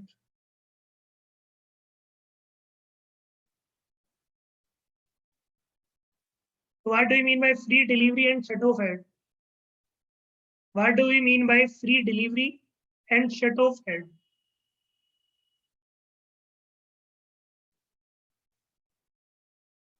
The force pump is a device which is used to extract water.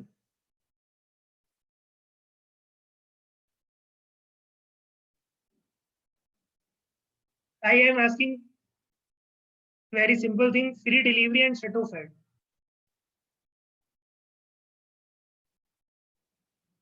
Very good. No idea.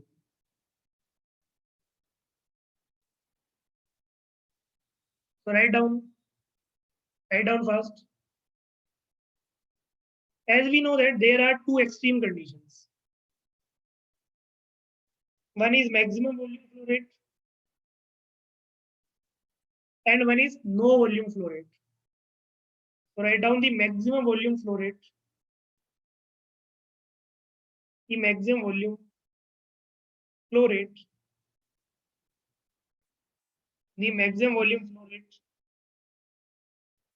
through a pump occurs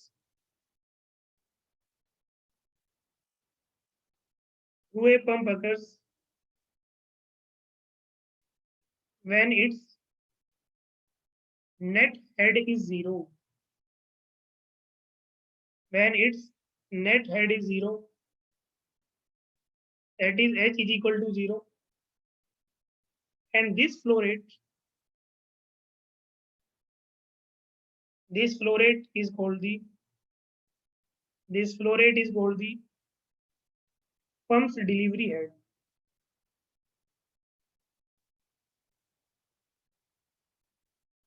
Pump's delivery head. And the free delivery head condition and the free delivery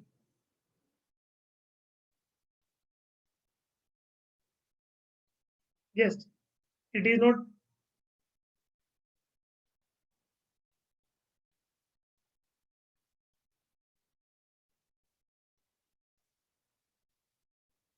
it is called the pump's free delivery.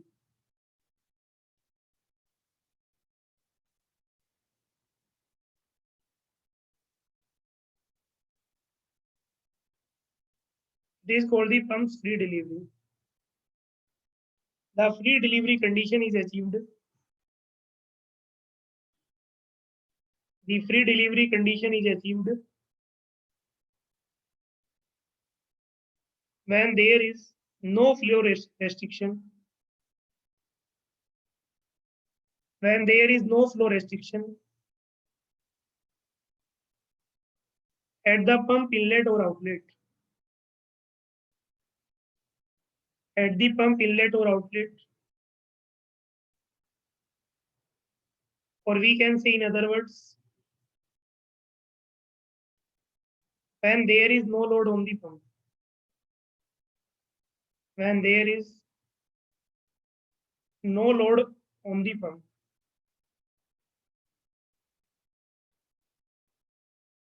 And at this point,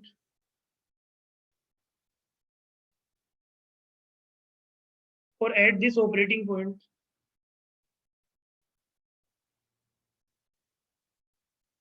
volumetric flow rate is large, but H is 0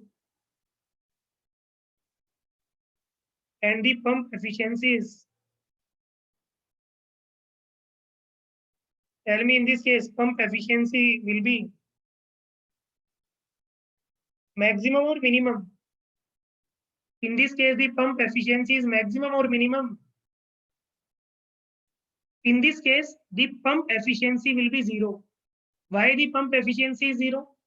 Because pump is not doing any useful work. So the pump efficiency is 0 because the pump is doing no useful work. This was all about the pump free delivery or free delivery. Second one is shut off head. So at the other extreme,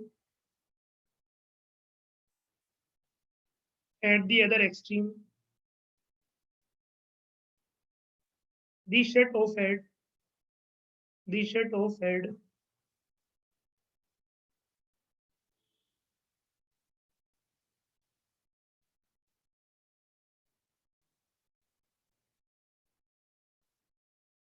the shut off head is the net head,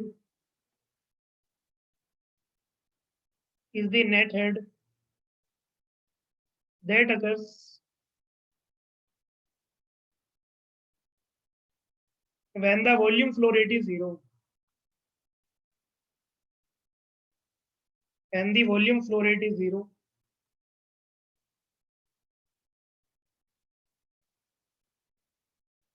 V dot is equal to 0 and is achieved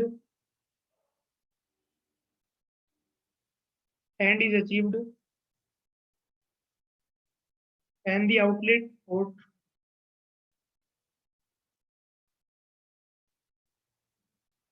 of the pump or outlet part of the pump is blocked off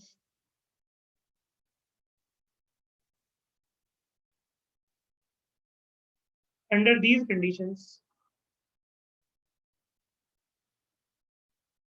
Under these conditions, H is large, but V dot is 0. And again, the pump efficiency will be, in this case, the value of the pump efficiency, again 0. Why? Because the pump is not doing any useful work. Is 0. The pump's efficiency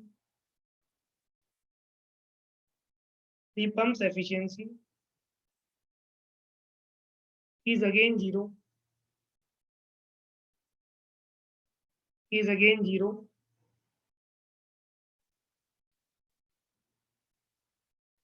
Because the pump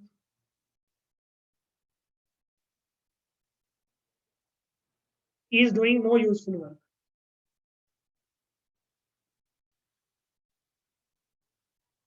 It means pump need to work between these 2 points, between the shut-off head and the free delivery. So between these two extremes, between these two extremes,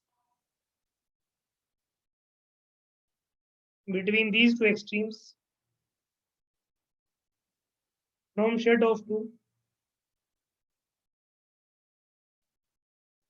free delivery,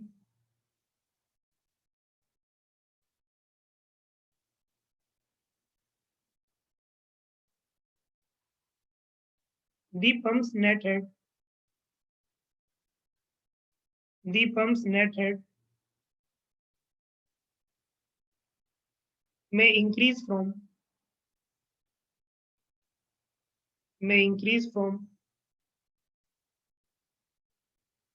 its shut-off value somewhat as the flow rate increases, as the flow rate increases, but H must eventually decreases to zero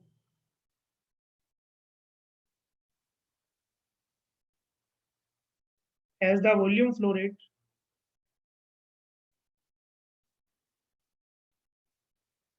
increases to its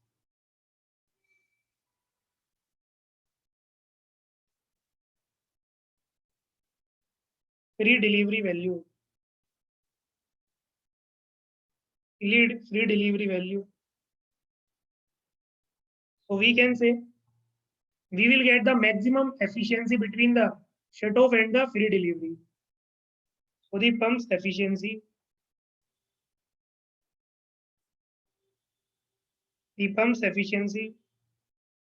its maximum value, reaches its maximum value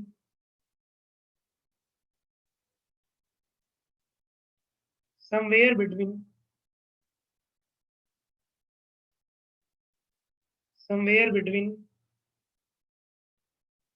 the shut-off condition,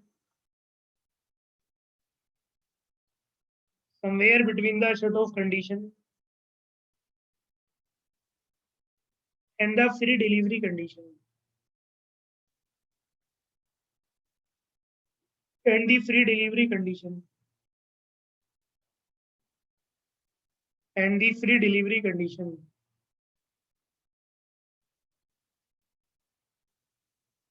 And this operating point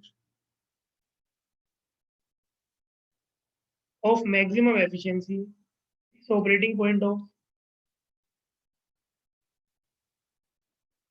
maximum efficiency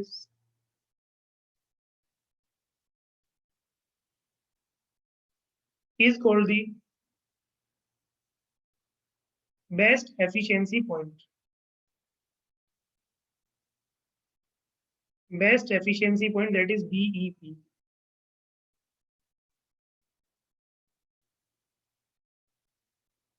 Best efficiency point, that is BEP.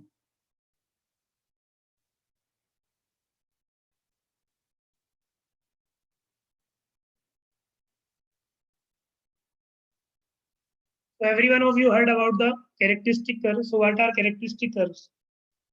The curves of H, eta of pump, and BHP, brake horsepower, as functions of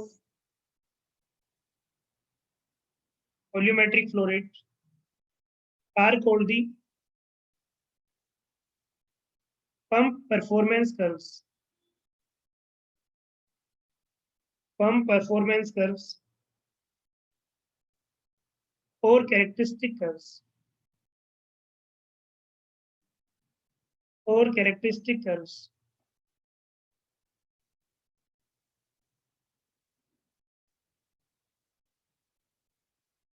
And the pump performance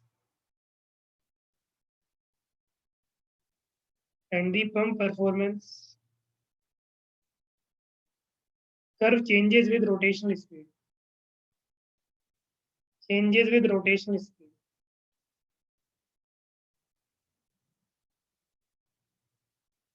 Changes with rotational speed. And it is important to realize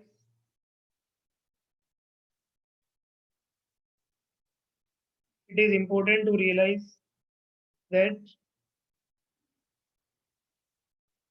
for steady conditions, a pump can operate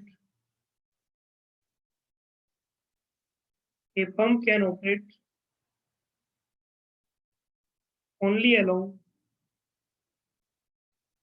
its performance curve.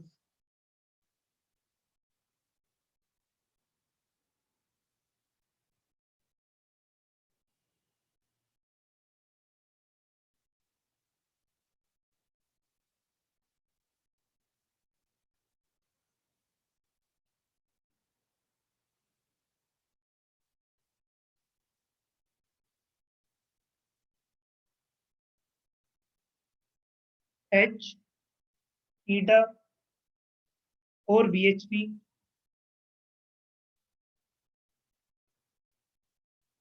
and this is V naught. This point is known as shutoff head.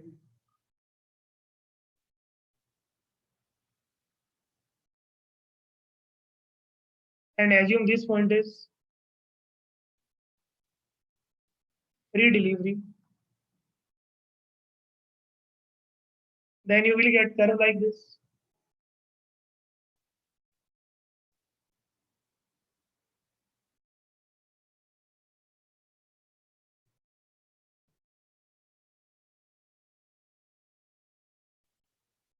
This is the free delivery and this is the shutoff head.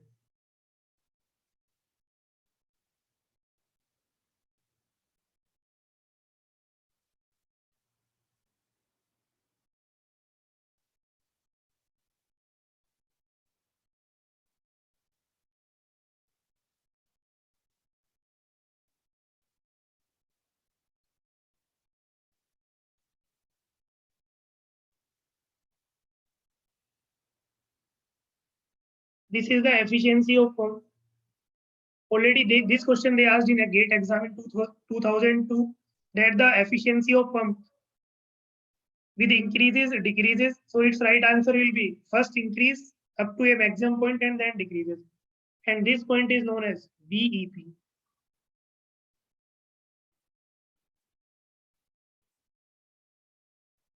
If you have BHP curve, then BHP curve is like that.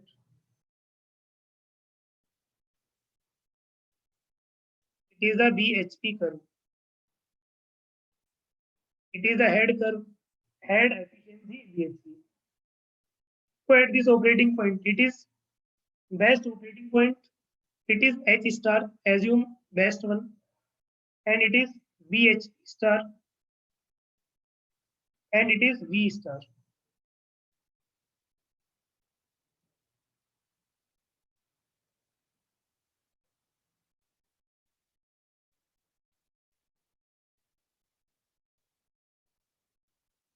This graph is very, very important. Shutoff head free delivery, best efficiency point, head curve, efficiency curve, and BHP. BHP means power. In some books, you will find out that power. Write down next point. Thus,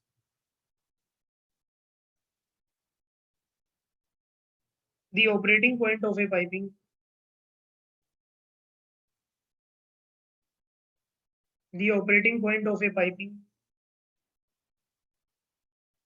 piping system is determined by matching the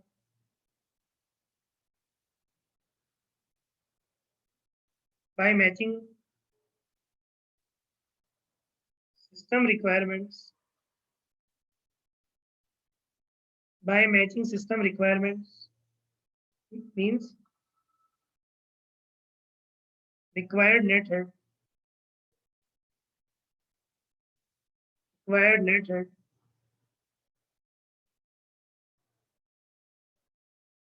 required net head to pump performance that is available at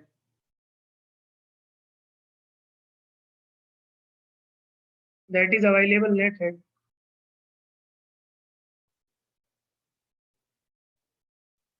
So we can say H required and H available, H required and H available match at one unique point or match at one unique value of flow rate. So this is the operating point. This is the operating point or duty point of the system. or duty point of the system.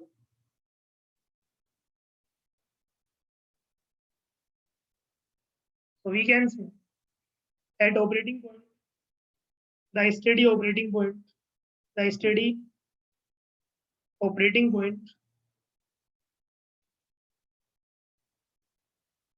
of a piping system is established.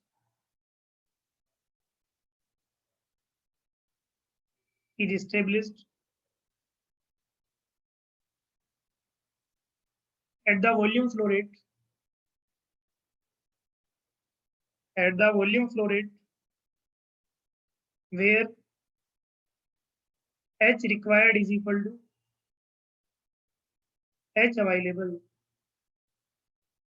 H required is equal to H available. You can draw its curve also.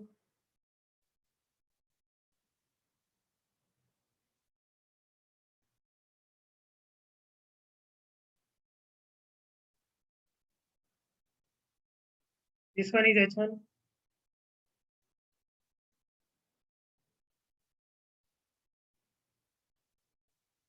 This is pump performance curve.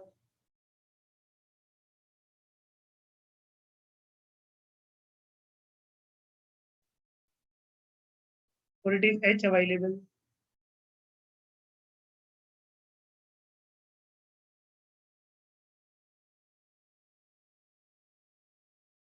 It is system curve.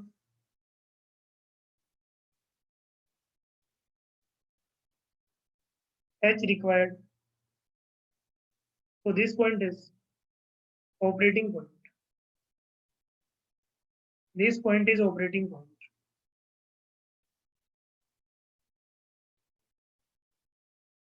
So we can say operating point at is a point that is the intersection of this one. So the operating point, the operating point of a piping system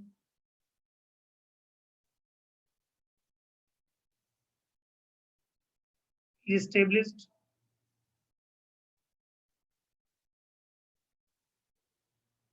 as the volume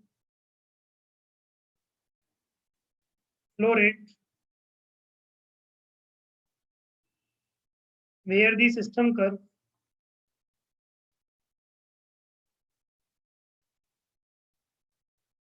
and the pump performance curve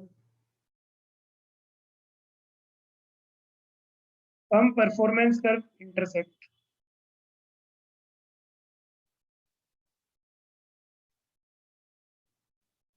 So we can say at operating point, H required is equal to H available. So at operating point,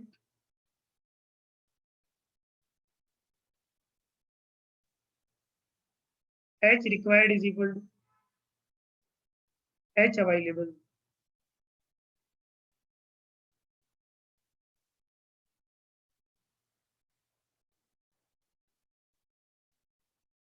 Is it clear? I hope there is no rocket science.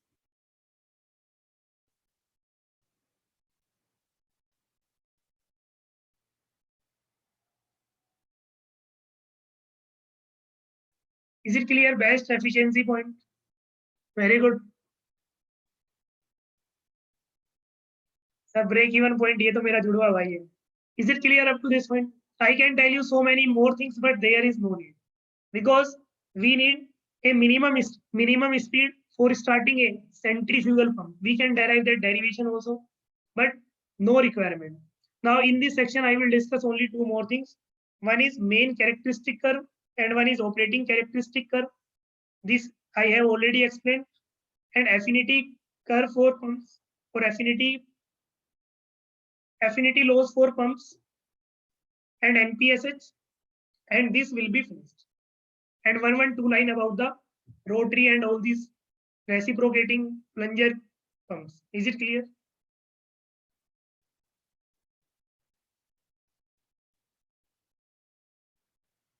Okay, Rohit. This is the last line.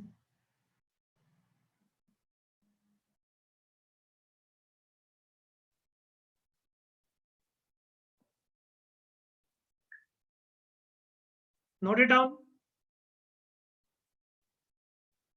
Very good. So next class will be from 12:30 or 1.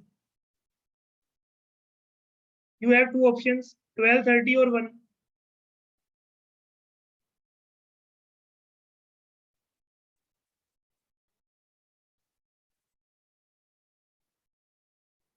Okay. Next class will be from the 1.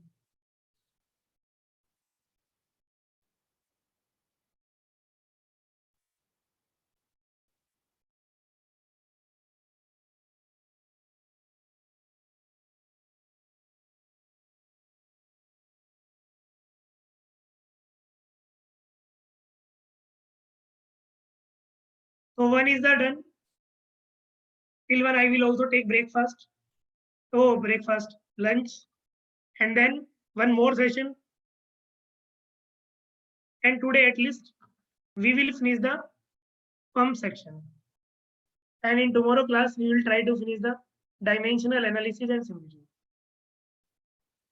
I explained you each and everything related to the this one. Sir, up to what time? जब तक है जहाँ. When I will finish the pump, then today class will be over. Maybe it is in 30 minutes, 40 minutes, 45 minutes, 50 minutes, 1 hour, 2 hour. Once pump will be over, then today class will be finished.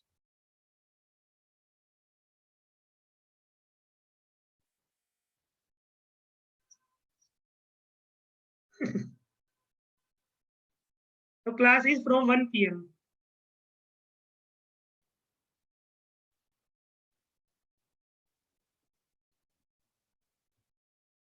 Class is from 1 p.m. Thank you very much.